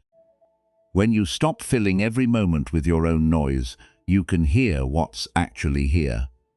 The mountain has been speaking all along. The wind has been teaching, but you couldn't hear them through all your thinking. What should I do when I return to the noise of the monastery? Carry this silence with you. It's not dependent on external quiet, it's an inner stillness. You can be silent in the midst of sound. You can be still while moving. The silence we've shared here isn't in the mountain, it's in you. You just needed quiet enough to discover it. This teaching about silence that Zen Buddhism offers isn't about external quiet, though external quiet can help us discover it. It's about an inner stillness, a quality of awareness that isn't disturbed by sound or movement or activity. You can be in a crowded place and touch this silence. You can be in the middle of activity and rest in this stillness, because the silence isn't out there. It's the nature of awareness itself, the space in which all experience arises. When you identify with your thoughts, you're in constant noise. The thinking never stops. Even when you're trying to be quiet, the mind chatters. But when you recognize yourself as the awareness in which thoughts arise, you discover you're already silent. Thoughts come and go, but the awareness that knows them is still and silent. Most of us have experienced this silence briefly, even if we didn't name it that way. A moment when thinking stopped and you were just present looking at a sunset. And for a few seconds, there was no commentary, just seeing. Listening to music and losing yourself completely. No thoughts, just sound. These moments of silence are always available. We just usually miss them because we're so busy thinking. In a village at the edge of a forest, there was a woman named who was known for her skill in the tea ceremony. She had studied the formal ceremony for many years, learning each precise movement, each traditional element, each piece of equipment, and its proper use. She had learned from masters in the city, spent years perfecting the forms, memorizing the sequences, understanding the meanings. But as she grew older, something in her practice changed. It became less about the elaborate forms and more about something essential underneath them. Her ceremonies became simpler with fewer elements. She used only what was necessary, letting go of anything ornamental or extra. And more than the physical simplicity, her ceremonies became quieter, less talking before, during, and after. Less explanation of what she was doing or why. More silence, long pauses between movements. Space between each action, as if the silence itself was part of the ceremony. People who came to her tea ceremonies often left feeling changed, though they couldn't quite say what had changed them. It wasn't the tea itself. Though that was good, it wasn't the beauty of the setup. Though Kay's arrangements were simple and lovely, it was something about the quality of presence, the depth of silence that touched something in them. One winter, a young woman named Yuri came to learn from Kay. Yuri had studied tea ceremony in the city, where the practice was formal and elaborate. Many rules, many pieces of equipment, many things to remember and perform correctly. She had learned it all and done well, but she felt something was missing. The ceremony felt more like performance than practice, more about showing skill than being present. She had heard about Kay, about the simple ceremonies that somehow went deeper than the elaborate ones. So she traveled to the village and asked to study. On a cold afternoon, with snow falling softly outside, Kay invited Yuri to join her for tea. It was their first ceremony together. The tea room was small and spare, smaller than any tea room Yuri had used in the city. The walls were plain wood, unpainted. The floor had simple tatami mats, well worn but clean. A single hanging scroll showed a circle brushed in black ink.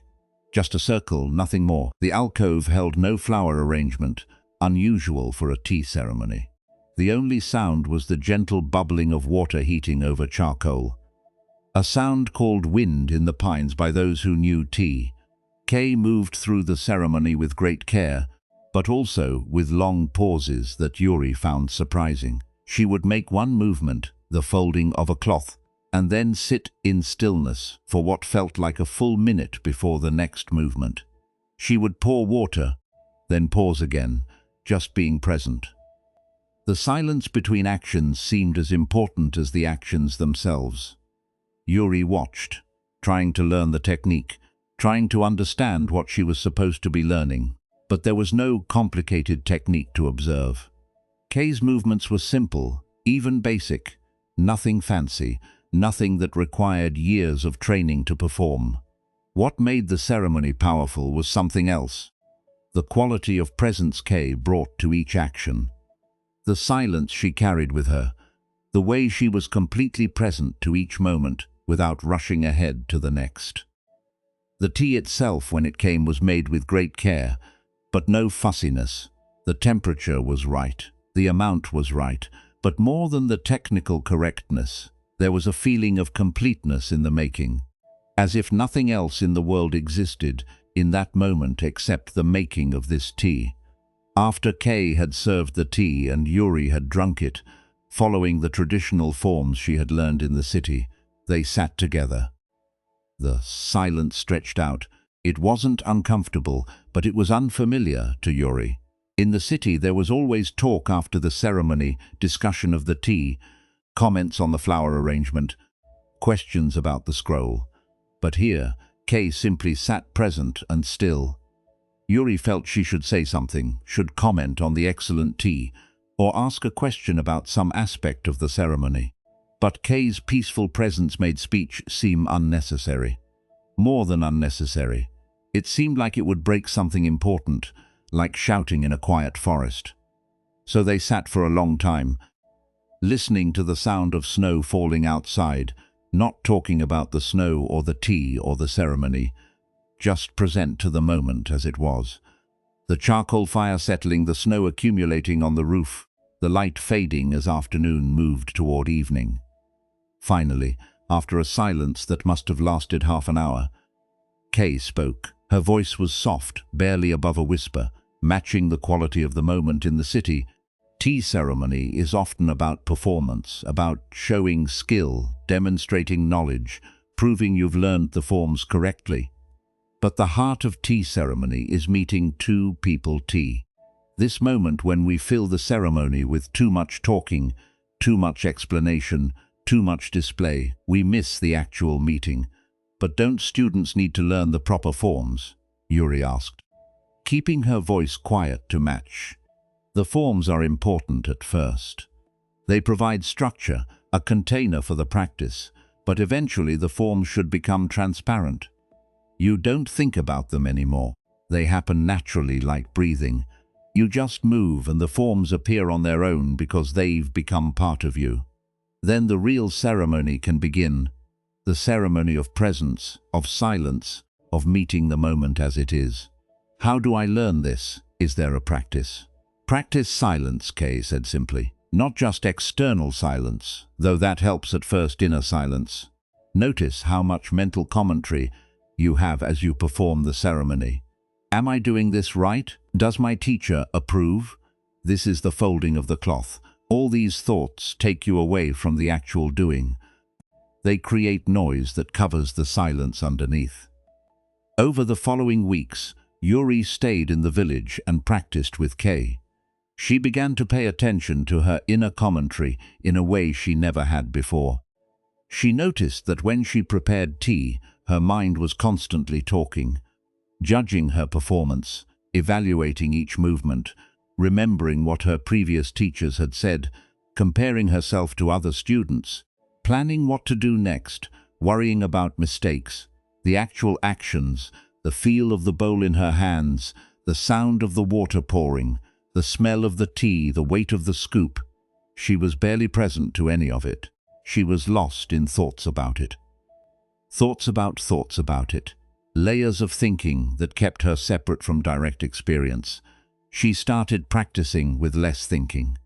When she folded the cloth, she just feeling the texture of the silk, noticing the way it moved, present to the actual folding. When she poured water, she just poured water, hearing the sound, watching the steam rise, feeling the warmth. Every time her mind started its commentary, she noticed it and returned to the direct experience of what she was doing. Something shifted in her ceremony. It became less performance and more presence. Less about doing it right and more about being fully present to each action. And in this presence, silence naturally arose. Not because she was forcing herself to be quiet, not because she was trying to achieve some special state, but because she was too present to the moment to be thinking about it. The thinking dropped away on its own when there was nothing to think about, only the direct experience of each action. "You're beginning to understand," Kay told her after a ceremony they did together one morning. The snow had stopped and pale sunlight filled the tea room. Zen Buddhism teaches that the extraordinary is hidden in the ordinary, but we miss it because we're so busy thinking about the ordinary that we never actually experience it. Silence allows us to meet the moment directly without all our thoughts in the way. "Is this what all Zen practice is about?" Yuri asked. "Learning to be silent partly. Silence reveals what's always here but usually covered by thinking. In this silence you discover that each moment is complete in itself. Making tea is just making tea. Nothing needs to be added to it. It's already enough." This is what the ceremony teaches when we practice with silence, that this moment, this action, this breath is already whole. This wisdom of silence that Zen Buddhism points to is available in every moment. You don't need to go to a mountain hermitage or practice elaborate ceremonies. You can touch silence right here, right now. Your thoughts will come. That's natural. They're like waves on the ocean of silence. Let them come and go. You don't need to fight them or follow them. Just notice that underneath the waves, the ocean is still and silent. Zen Buddhism teaches that this silence is your true nature, deeper than your thoughts, more fundamental than your thinking mind. The awareness that's here before thought arises and remains after thought passes. This silence is always available, always here, always ready to receive you when you stop running and simply rest in what is. Let yourself settle into this silence. Now let the noise of thinking gradually quiet. Let the stillness underneath become more apparent. This is the wisdom of silence. Not something to achieve, but something to discover, already here, already present, already holding you in its peace. There's a way of holding things that Zen Buddhism teaches. Not with a tight fist, but with an open hand.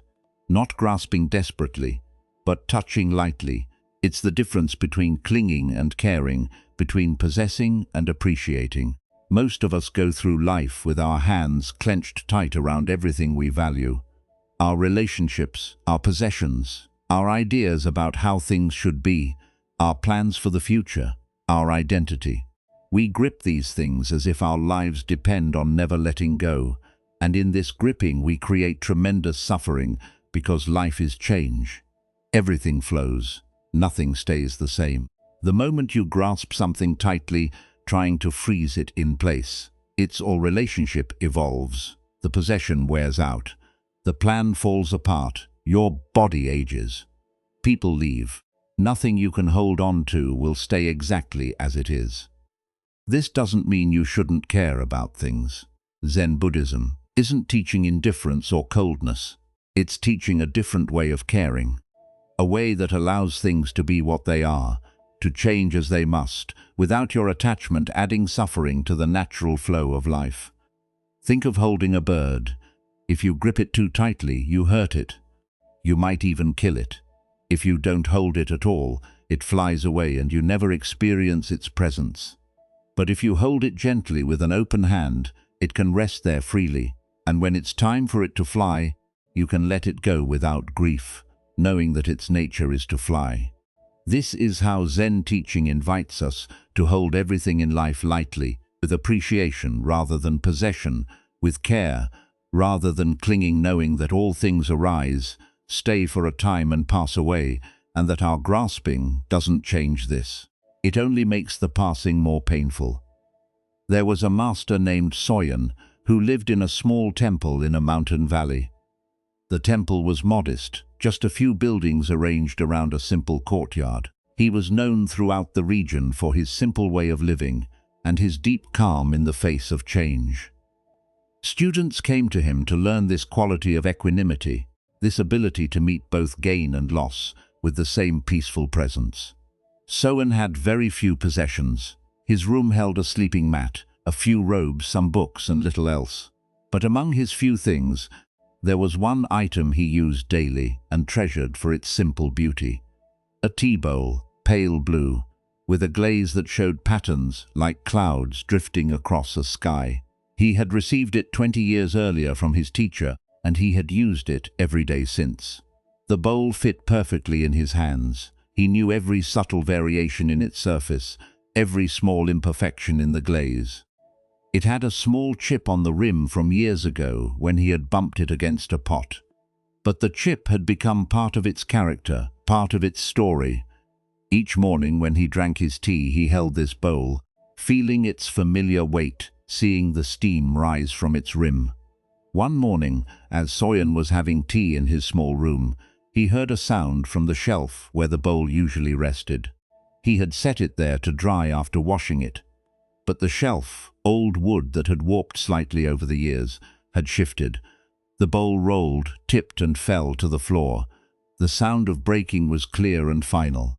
The bowl shattered into many pieces. The beautiful glaze now in fragments scattered across the tatami mat.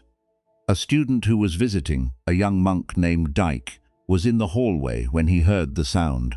He rushed to the room and saw the broken bowl. His face showed immediate distress.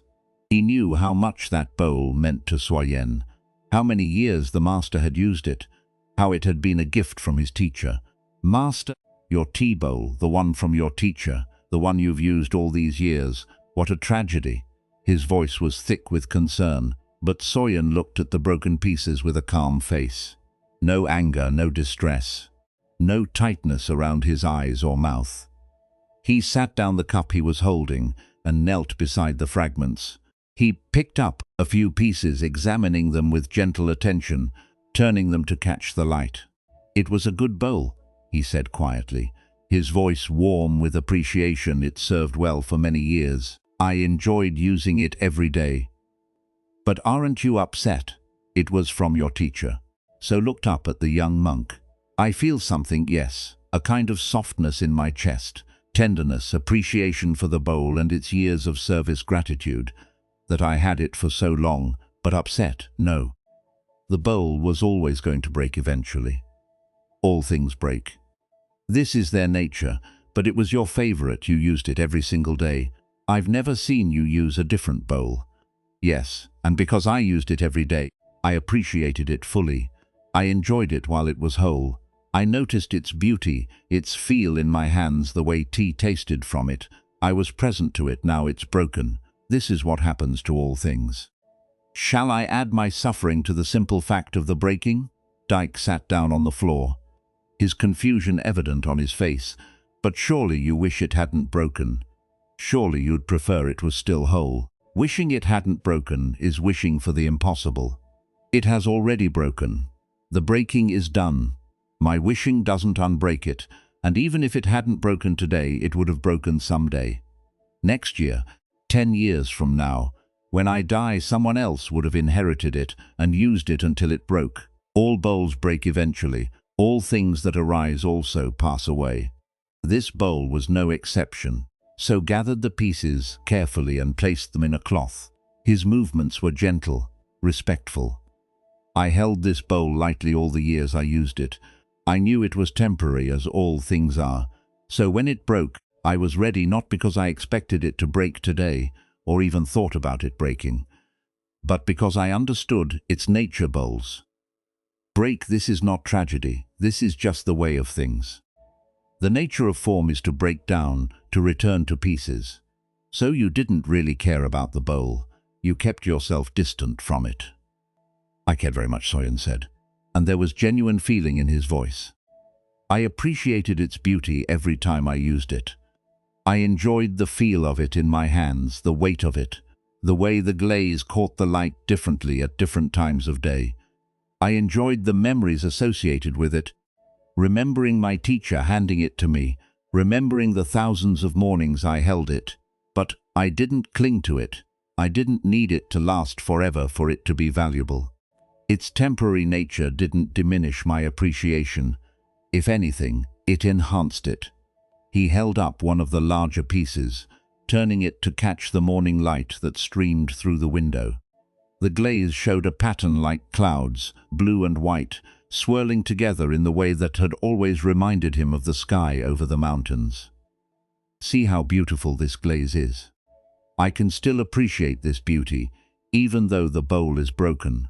The beauty was never in the bowl staying perfect forever. The beauty was in the bowl itself, in each moment of its existence. That beauty was real and I experienced it fully. I didn't save my appreciation for some future time. I didn't take it for granted. I was present to it each day. Now the bowl is broken, but the appreciation I had for it, that was real too. That happened. Nothing can break that experience. Diki thought about this for a long time, watching a Soyan wrap the pieces carefully in the cloth. You're saying we should expect everything to break or end. Not expect in the sense of waiting for disaster or being pessimistic or never enjoying anything because we know it won't last, but understand, have clarity about the nature of things. Everything that arises also passes away. Cups break. Flowers wilt. Relationships change turn. This isn't pessimism. It's just seeing clearly. It's understanding the nature of reality.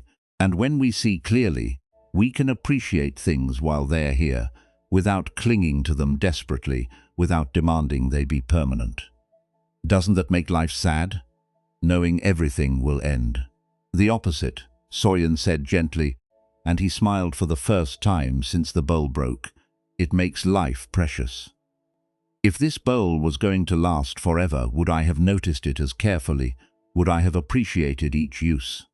When we know something is temporary, we pay attention to it, we're present to it, we don't take it for granted. The flower is beautiful because it blooms and then fades. The sunset is precious because it only lasts a few minutes. The snow is magical because it melts. Life is meaningful because it's brief.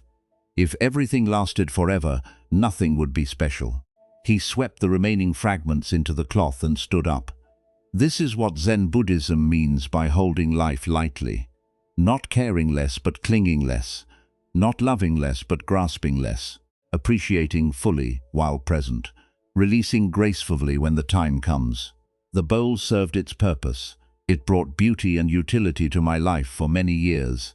Now it's broken. I'm grateful for what it gave, and I let it go without adding suffering to the simple fact of change.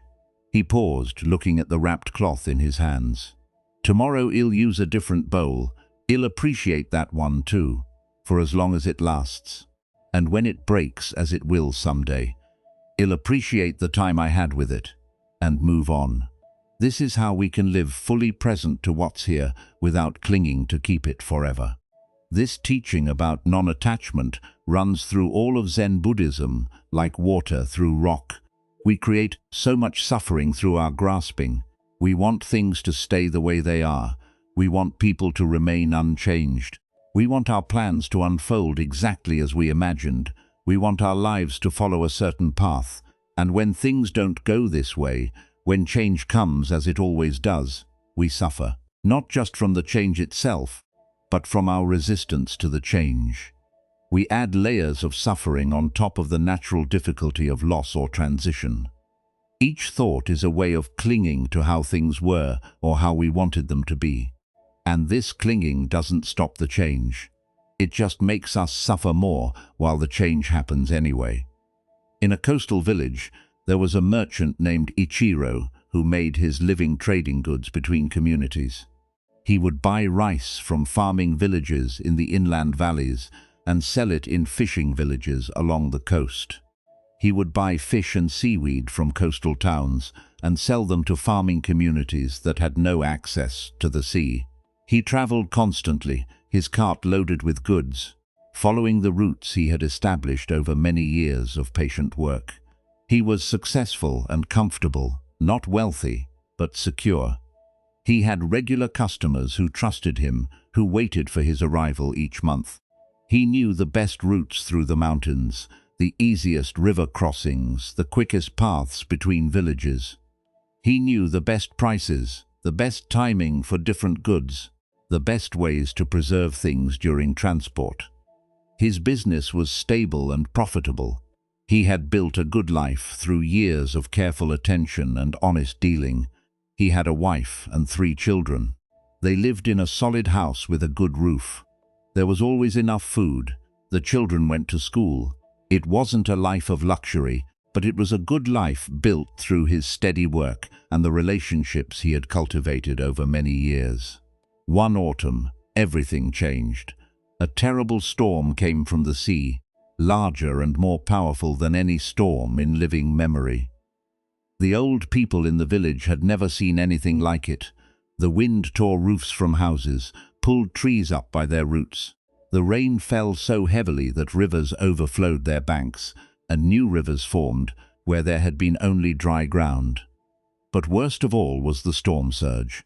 The ocean rose and pushed far inland, farther than anyone thought possible. Theater flooded the low-lying farming valleys where Ichiro suppliers lived. The salt water destroyed crops and contaminated wells. Fields that had grown rice for generations became poisoned with salt. The farming villages where Ichiro had bought rice for years were devastated. Their autumn rice harvest, which should have been ready to sell, was ruined. Their fields were unusable. Their storage buildings were damaged or destroyed. They had nothing to sell. More than that, they needed help just to survive. The fishing villages were damaged too, though in different ways. Boats were smashed against rocks or sunk in the harbor. Fishing equipment was lost. Houses near the water were destroyed or damaged. The docks needed rebuilding. The normal patterns of life and trade that Ichiro depended on were completely disrupted. For several days after the storm, Ichiro just tried to help with the immediate crisis, searching for survivors, clearing debris, bringing water from uncontaminated wells. But as the emergency passed and people began to think about the future, he started to realize the full extent of what had changed. He stood beside his cart one morning, looking at his carefully organized goods. Rice that no one could afford to buy. Tools for farming communities that no longer had fields. His whole business was based on these trade routes, these relationships, these patterns that had seemed so stable. Without them, how would he make his living? He had a family to support. He had responsibilities. Everything he had built over years of patient work was collapsing. He felt despair rising in his chest, a heavy feeling that made it hard to breathe. He sat down on the cart step, his head in his hands. His wife found him there. "What are we going to do?" she asked, her voice thin with worry. "I don't know," he said. "Everything I built, it's all gone. We still have the cart, we still have each other, but the business, my roots, my suppliers, everything I worked for." She sat beside him. "Go talk to Master Hakuin. He might help you see clearly." So Ichiro went to visit the monk he knew, a man named Hakuin, who lived in a small temple at the edge of the village. The temple had been damaged in the storm, but Hakuin was there working to repair the roof. He climbed down from his ladder when he saw Ichiro approaching. "Master Hakuin," Ichiro said, slumping onto the temple steps. "The storm has destroyed everything. The farmers have no rice to sell. The fishermen have no boats to fish with. My trade routes are gone. My business is finished. I've lost everything I worked for. I don't know what to do." Hakuin sat down beside him. He picked up a cup of water he had been drinking and took a slow sip. "Your cart is still there," he observed calmly. "I can see it from here. You still have your health. Your family is safe. I spoke with your wife yesterday. The roads still exist, even if they need some repair. What have you actually lost? My business, my whole way of making a living, the entire structure of my life." Ikroltunk's voice rose with frustration. "Ah," Hakuin said, setting down his cup. "You've lost the particular way things were arranged. That's true, the specific pattern your life followed. But have you lost the ability to adapt? Have you lost your knowledge of trade, your understanding of what people need? Have you lost your relationships with people, the trust you built over years, or have you only lost your attachment to things staying exactly as they were?" Ichiro felt anger rising hot in his chest. "You don't understand. This isn't about attachment. This is about survival. How will I feed my family?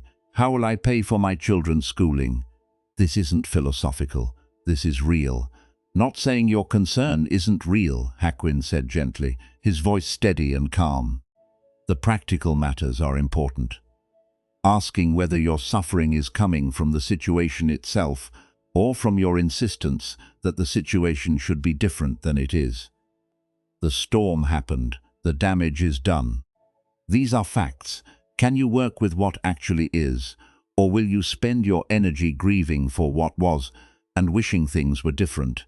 But I built this business over years. I had everything arranged perfectly.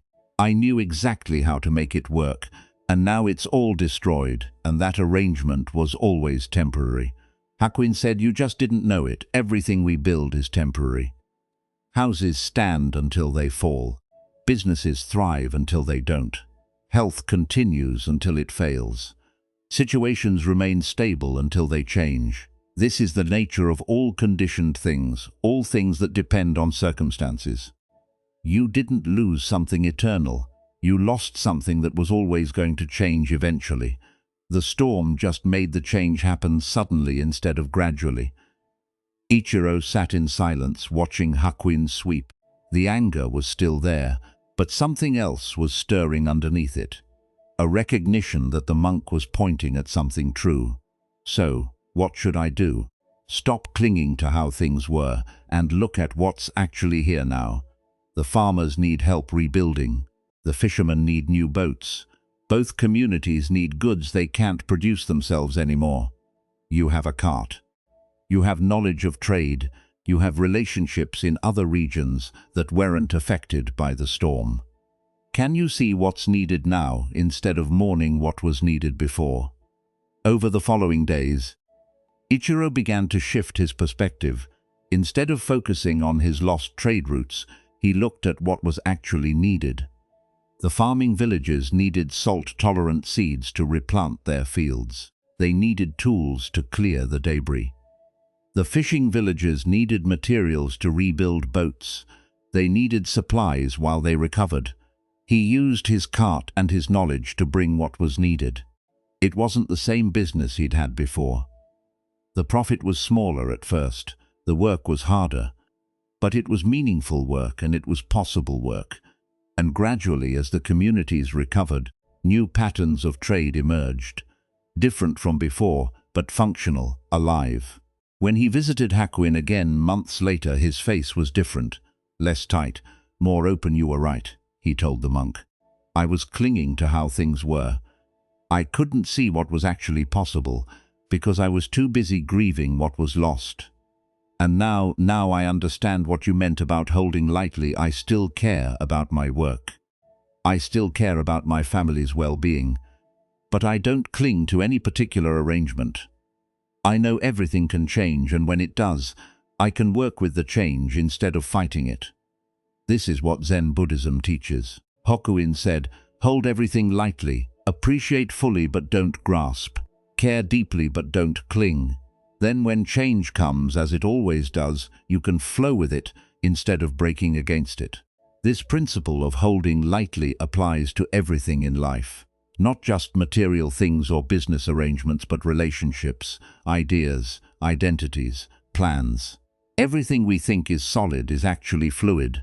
Everything we think is permanent is actually passing through. When we can hold this truth without despair, when we can appreciate the temporary nature of things without clinging to make them permanent, we find a different kind of peace. Not the peace of having everything under control, but the peace of flowing with what is. There was a gardener named Sato who tended the grounds of a large estate owned by a wealthy family. He had worked there for many years since he was a young man learning the craft. Now in his middle age, he had created beautiful arrangements of plants and stones throughout the property, carefully designing each section of the garden to show different qualities through the seasons. The estate grounds were extensive. There were formal gardens near the main house, with carefully pruned pines and arranged stones. There were vegetable gardens that supplied the household. There were paths that wound through bamboo groves and under maple trees. Sat knew every plant, every stone, every corner of the grounds. But he was particularly proud of one section, a wild flower meadow he had spent years establishing. It occupied a gentle slope on the south side of the estate, visible from the main house, but far enough away to feel wild and natural. He had created it from an area that had been unused, just rough grass and weeds. He had spent years establishing it, collecting seeds from the mountains during his rare days off, carefully choosing varieties that would bloom in sequence through spring and summer and into fall. Early spring brought tiny white flowers close to the ground. Then came yellow buttercups and blue lupines. Summer brought red poppies and purple ayers. Late summer showed goldenrod and black-eyed Susans.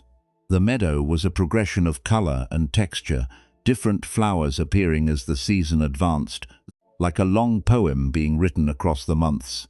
It took patience to establish. Wildflower meadows can't be rushed. The first year, barely anything grew. The second year, a few patches showed promise. The third year, it began to look like a meadow. By the fifth year, it was glorious, and each year after that, it became more established, more diverse, more balanced. Visitors to the estate always commented on its beauty. They would stand at the edge of the meadow in summer, when dozens of species were blooming at once, and just absorbed the color and movement. Butterflies and bees moved through it constantly. Birds nested in the tall grasses. It was alive in a way that formal gardens couldn't match. S would walk through it regularly, not to work, but just to observe, to see what was blooming, what insects were present, how the ecosystem was developing. It felt less like something he had made, and more like something he had invited to exist, then stepped back to let it unfold. One spring morning, the estate owner called S to the main house. This was unusual. The owner rarely spoke to Sato directly, usually communicating through the house manager. "The meadow you created is beautiful," the owner said. "I've enjoyed watching it develop over the years. You've done excellent work." Sat bowed, pleased by the recognition. However, the owner continued, "I've decided to build a pond in that location. A large pond with a small island and a bridge. I've been planning this for some time. The work will begin next month. You'll need to clear the meadow to make space for the excavation." Sato felt his chest tighten. He bowed again, keeping his face neutral. "Yes, sir, I understand. I know you put considerable effort into that meadow," the owner said. "I appreciate your work, but I believe a pond in that location will be even more beautiful. You'll be in charge of designing the planting around it once it's complete." Sato bowed a third time and left. He walked back toward the meadow, his mind churning, years of work, his most beautiful creation. All the careful selection, the patient establishment, the watching and tending as it developed, gone, replaced with a pond. He felt anger rising. The owner didn't understand how much work had gone into the meadow, how carefully it had been designed, how perfectly balanced it had become. He felt grief welling up. The meadow would be destroyed, dug up, turned into a hole in the ground, and beneath the anger and grief there was resentment. His work wasn't valued. Years of effort dismissed for a new project. The owner thought a pond could just replace what had taken so long to create. He reached the meadow and stood at its edge. Early spring flowers were just beginning to bloom. In a few weeks, the whole meadow would be magnificent. The first wave of color spreading across the slope, and then it would be destroyed, every plant dug up, the soil disrupted, everything he had nurtured torn apart. As he stood there, his thoughts spiraling, a bee landed on a small flower near his foot. One of the earliest bloomers, a tiny blue flower that grew close to the ground. He watched the bee move from bloom to bloom, its legs thick with yellow pollen. It flew off to another patch of flowers, then another, moving through the meadow with complete presence. The bee didn't know this meadow would soon be gone. It didn't know that in a month these flowers would be buried under piles of excavated earth. It was just fully present to the flowers that were here now. This bloom, this moment, this perfect spring morning. Something shifted in Sat as he watched the bee's complete presence to this moment, without any concern for the past or future. Just this flower, just this moment, nothing else.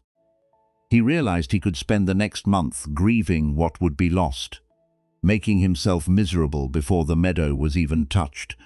He could be angry and resentful, carrying those feelings every day until the work began. Or he could appreciate the meadow fully while it was still here.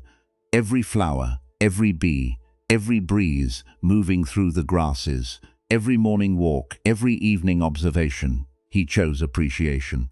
Each day he walked through the meadow with full attention, noticing everything, the particular yellow of the early buttercups, bright as small suns, the way the grasses bent in the wind, all moving together like water, the sound of insects, a constant hum in the warm afternoons, the smell of earth and growing things, rich and alive, the feeling of walking through something wild and beautiful that he had helped bring into existence. He didn't think about the coming destruction. When thoughts of the pond arose, he noticed them and returned to what was actually here now. The meadow as it was in this moment, not as it would be or wouldn't be, just as it was. The flowers progressed through their sequence. The early blues and whites gave way to yellow and purple. Each stage was complete in itself, perfect for its time. Sato was present to all of it, more present than he had been in years. The impending loss had paradoxically made him more attentive, more grateful for what was here while it lasted. When the workers came to clear the land, Sato was there. He helped them carefully, making sure to save seeds from his favorite plants. He collected them in cloth bags, labeled them, stored them carefully. He knew he could use them elsewhere. Create new gardens in different places, maybe a smaller wildflower area near the vegetable gardens. The particular meadow was ending, but what he had learned creating it could live on in other forms. As the pond began to take shape over the following months, Sat found himself becoming interested in it. Despite his initial resistance, what plants would grow well at its edges? How would the water reflect the sky and the surrounding trees? What possibilities did this new feature offer? What about water plants he had never worked with before? He realized he was holding his work lightly now, in a way he never had before with the meadow. He still cared deeply about the gardens. He still put his full attention and skill into every detail, but he wasn't clinging to any particular arrangement. Gardens changed, that was their nature. Plants grew and died. Designs evolved. The estate owner's preferences shifted. Nothing stayed the same. This lightness didn't make him care about her work. If anything, it made him more present, because he wasn't spending his energy trying to make things permanent, trying to freeze one beautiful moment into forever. He could fully appreciate each stage of the garden's life. Each season was complete in itself. Each garden was perfect for its time, even knowing that time would pass and things would change. This is what Zen Buddhism points to with its teaching about non-attachment. It's not about caring less or becoming cold or distant. It's about caring without clinging, appreciating without possessing, enjoying things fully while they're here, releasing them gracefully when they go. The master's broken tea bowl, the merchant's changed business, the gardener's cleared meadow. In each case, clinging would have created suffering on top of loss. But holding lightly allowed them to meet change with grace, to appreciate what was without demanding it stay forever, to flow with life instead of fighting it.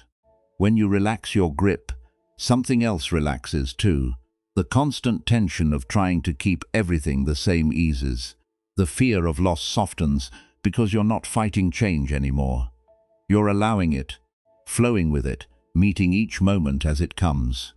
Hold this moment lightly now. It's already passing. But that doesn't make it less precious. It makes it more so temporary, fleeting, and because of that, infinitely valuable. There's something in you that existed before your first thought. Something that was here before you learned your name, before you knew what words meant, before you formed any idea of who you are. Zen Buddhism calls this your original nature, your unborn mind, the awareness that's always been present. Most of us have completely forgotten this original nature. We've become so identified with our thoughts, our memories, our ideas about ourselves, that we think that's who we are. I am my thoughts. I am my history. I am the story I tell about myself. But Zen teaching points to something deeper, something that was here before all of that began. Think of a mirror. The mirror reflects everything that appears in front of it. Faces, objects, scenes. The reflections come and go, but the mirror itself doesn't change. It doesn't become the face it reflects. It doesn't hold on to the image after the face moves away. It just reflects clearly and completely without judgment or preference. Your original awareness is like this mirror. Thoughts appear in it, emotions arise in it, experiences happen in it, but the awareness itself isn't changed by what appears. It doesn't become the thought or the emotion or the experience. It simply knows them, the way a mirror simply reflects. This awareness is what you truly are beneath all the layers of identity and story and accumulated experience. It's been here your whole life, watching everything unfold. It was here when you were an infant before language. It's here now, reading these words. It will be here tomorrow. It doesn't age or change or need improvement. It's complete, exactly as it is. When you can recognize this awareness, even briefly, something fundamental shifts. You realize you're not your thoughts. You're the one who knows the thoughts. You're not your emotions. You're the space in which emotions arise and pass. You're not your life story. You're the awareness that witnessed that story unfold. This recognition brings a particular kind of freedom, because if you're not your thoughts, you don't need to believe every thought that arises. If you're not your emotions, you don't need to be controlled by every feeling. If you're not your story, you don't need to keep living according to a script written in the past. You can rest in the awareness itself, which is always fresh, always present, always free. In a village near a river, there lived a teacher named Eshun, who was known for her ability to point students directly to their original nature. She didn't use complicated explanations or lengthy discourses. She didn't give elaborate teachings that required years to understand. She had a simple, direct way of showing people what was already obvious, if only they would look in the right direction. Her room was modest, just a single space in a small house near the temple. She lived simply with few possessions, but people came to her from surrounding villages seeking understanding. One day a mother brought her young daughter to visit Ishon. The girl was perhaps 5 years old, with bright eyes and an open, curious face. She walked with the unself-conscious presence that young children have, not yet fully lost in thought, still partly inhabiting the immediate experience of being alive. The mother wanted her daughter to receive a blessing from the teacher, as was customary in that region. Parents brought their children to respected teachers, hoping some wisdom would be passed on, some protection offered. Essen invited them into her simple room. She welcomed them with a gentle bow. The girl looked around with interest, taking in everything: the clean tatami mats worn smooth by years of use, the small alcove with its hanging scroll showing a simple circle in black ink, the window that showed the garden outside, where bamboo moved in the morning breeze. "Come here, little one," Essen said gently, gesturing for the girl to sit beside her on a cushion. The girl came without hesitation and sat looking up at the teacher with complete attention. Her face showed no self-consciousness, no worry about doing the right thing, just pure presence. Essen picked up a small hand mirror that sat near her cushion. It was old and simple, the back made of polished wood that had darkened with age, the glass clear and clean despite its years. She held it carefully with obvious appreciation for this simple object. "Do you know what this is?" she asked the girl, her voice warm. "A mirror," the girl said immediately without hesitation. "Good. And what does a mirror do?" The girl thought for a moment, her face serious with consideration. "It shows you your face." "That's right. Let me show you something," Essen said. She held the mirror up so the girl could see her reflection clearly. Look, there you are. The girl looked at herself in the mirror, smiling at her own reflection. She made a face, watching it appear in the mirror. She laughed at herself. You see yourself, Essen said. Now watch carefully. She tilted the mirror slowly, so it no longer reflected the girl's face. Instead, it showed the window behind them and the garden beyond, the bamboo swaying gently. Now the mirror shows the garden. Where did your face go? The girl looked at the mirror showing the garden, then touched her own face with her hand. It went away, she said, slightly puzzled. Did it, or did the mirror just stop reflecting it? Is your face gone? The girl giggled. No, my face is still here. She touched her cheeks again. The mirror just isn't showing it anymore. Exactly, Essen said, pleased. She tilted the mirror again, and the girl's face reappeared in the glass. Your face came back, the girl said, delighted. The mirror is showing your face again, Ishan said. But think about this. The mirror itself hasn't changed at all. It showed your face, then it showed the garden. Now it shows your face again. But the mirror is still just the mirror, clear and still. It doesn't become what it reflects. It doesn't hold on to the images. It just reflects clearly, and simply whatever is in front of it. She set the mirror down gently on the mat and looked at the girl directly, her eyes kind but penetrating. You are like this mirror. Everything you see, everything you feel, everything you think, these are like reflections appearing in you. They come and go.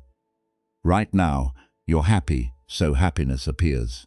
Later you might be sad and sadness will appear. You see the garden and the image of the garden appears in you. You hear my voice and the sound appears in you. But you, the one who is aware of all these things, you don't change. You're always here, always watching, always knowing what's appearing. Just like the mirror is always there. Whether it's reflecting a face or a garden or an empty room, the girl was quiet. Her young face showing a kind of recognition, as if something obvious but forgotten had just been pointed out. She looked at the mirror, then at her mother, then back at Ekon. Before you knew words, Essen continued softly. Before you learned your name, before you knew you were a girl, or that this was your mother, or that the world had all these names and ideas about things, you were already aware, already looking, already here. You looked at your mother's face when you were a baby before you knew the word mother. You heard sounds before you knew the word sound. That awareness hasn't changed. It's the same now as it was then. And it will be the same when you're old like me. It doesn't grow up or grow old or change in any way. It just is always here, always clear, like this mirror. The mother, sitting slightly behind her daughter, felt something shift in her own understanding as she listened. She had brought her daughter for a simple blessing, perhaps expecting some words of protection or wisdom for the child's future. But Eshen was offering something much deeper, something the mother herself needed to hear. Is this what Zen Buddhism teaches? The mother asked quietly, that we are awareness rather than what we're aware of. Yes, Ishun said, turning her attention to the mother while keeping the girl close. Most people live their whole lives thinking they are their thoughts, their feelings, their circumstances, their personal history. They suffer tremendously because they identify completely with what passes through awareness. They think I am angry when actually there is just anger appearing in awareness. They think I am this story when actually there is just a story being witnessed by awareness. They think I am this limited person, when actually they are the unlimited awareness in which the person appears. She picked up the mirror again, holding it between them. When you recognize yourself as the awareness rather than the content of awareness, suffering decreases naturally. Not because you make yourself better or fix all your problems, but because you see that you are not actually damaged by what passes through you. The mirror isn't damaged by reflecting a sad face. It just reflects it clearly without becoming sad itself. How does one practice this recognition? By noticing throughout the day. Notice that you are the one who is aware. You see this, you hear that. You think this thought, you feel this feeling, But who is the you that's aware of all these things? Not your name, not your story, not your idea of yourself. The actual awareness itself. That's your original nature. That's what you were, before you became this person with this name and this history. And it's what you still are right now, underneath all the accumulated layers. The girl spoke up like the mirror is still a mirror, even when it shows different things. Exactly like that. Eshan smiled. You understand perfectly. After they left, Essen sat quietly looking at the mirror in her hand. She thought about how children often grasp these truths more easily than adults. They haven't yet fully identified with their thoughts and stories. They are still close to their original nature, still living partly from that space of simple awareness. Adults have to work to find their way back to what children still partly inhabit. Back to the awareness that was here before all the complications began. Back to the unborn mind, the mind that existed before birth and will exist after death. The awareness that's not created and cannot be destroyed. This teaching about original nature is at the very heart of Zen Buddhism. Everything else flows from this recognition. When you know yourself as awareness rather than as the contents of awareness, everything changes. Not because you become someone different, but because you recognize what you've always been. Your thoughts become less solid. They are just thoughts passing through. Your emotions become less overwhelming. They are just weather moving through the sky of awareness. Your whole life story becomes less binding. It's just a story being witnessed, not the final truth of who you are. As our journey through the wisdom of Zen Buddhism comes to its gentle close, you've traveled far tonight, not in distance, but in understanding. You've touched something simple and profound that's been waiting here all along beneath the surface of your daily thoughts. The teachings you've heard tonight aren't new ideas to add to your collection. They're not practices to master or goals to achieve. They're more like reminders of what you already know deep down. Invitations to see what's always been here, just waiting for you to notice. You don't need to hold on to anything you've heard. You don't need to remember the details or work to apply the lessons. Like rain falling on soil, these teachings will settle where they need to go. Some will take root immediately. Others will wait until the right season comes. Trust that what's meant for you will find its way without your effort. All the concerns of the day can rest now. All the plans for tomorrow can wait until tomorrow comes. Right now, in this moment, nothing needs your attention. Nothing requires solving. Nothing demands understanding. You can simply be here, breathing alive, held by this moment exactly as it is. Let your breathing slow completely. Now feel yourself sinking deeper into whatever supports you. Notice how your body knows exactly how to rest. When you stop trying to control the process, your breath finds its own rhythm. Your muscles release their tension. Your mind settles like dust settling in water. When the stirring stops, you can let go of being anyone in particular. Let go of maintaining any image or identity. Let go of all the roles you play during the day. For these hours of rest, you can simply be the awareness that witnesses all experience, the stillness that holds all movement, the silence that makes all sound possible. Zen Buddhism has shown you that peace isn't something you must create or achieve. It's what remains when you stop disturbing it, when the constant doing quiets, when the endless thinking settles, when the grasping relaxes. Peace is what's already here, what's always been here, just waiting for you to stop long enough to notice. Your breath continues on its own without your management. Your heart beats without your conscious effort. Your body knows how to heal and restore itself while you sleep. All the processes that keep you alive continue without your thinking mind directing them. You can trust this wisdom. That's deeper than thought, older than your conscious mind, more reliable than any plan you could make. Let yourself release completely. Now release any remaining tension in your body, any lingering thoughts in your mind. Release the need to understand or accomplish or become anything at all. Release even the effort to release. Just allow everything to settle naturally, the way a bird settles into its nest at day's end. The peace you've touched tonight isn't something you achieved through effort. It's something you uncovered by removing what obscured it. This peace is always here, always available, always ready to welcome you home whenever you remember to stop running and simply be still. May your sleep tonight be deep and restorative. May you rest in the simple truth that you are exactly where you need to be, exactly as you are. May you release all burden and know that this release is not weakness but wisdom. May you wake refreshed, carrying perhaps just a whisper of what you've touched here. A quiet knowing that peace is never far away. The wisdom of Zen Buddhism isn't complicated. It's the simplest thing in the world, just this breath, just this moment, just this presence, nothing to add, nothing to take away.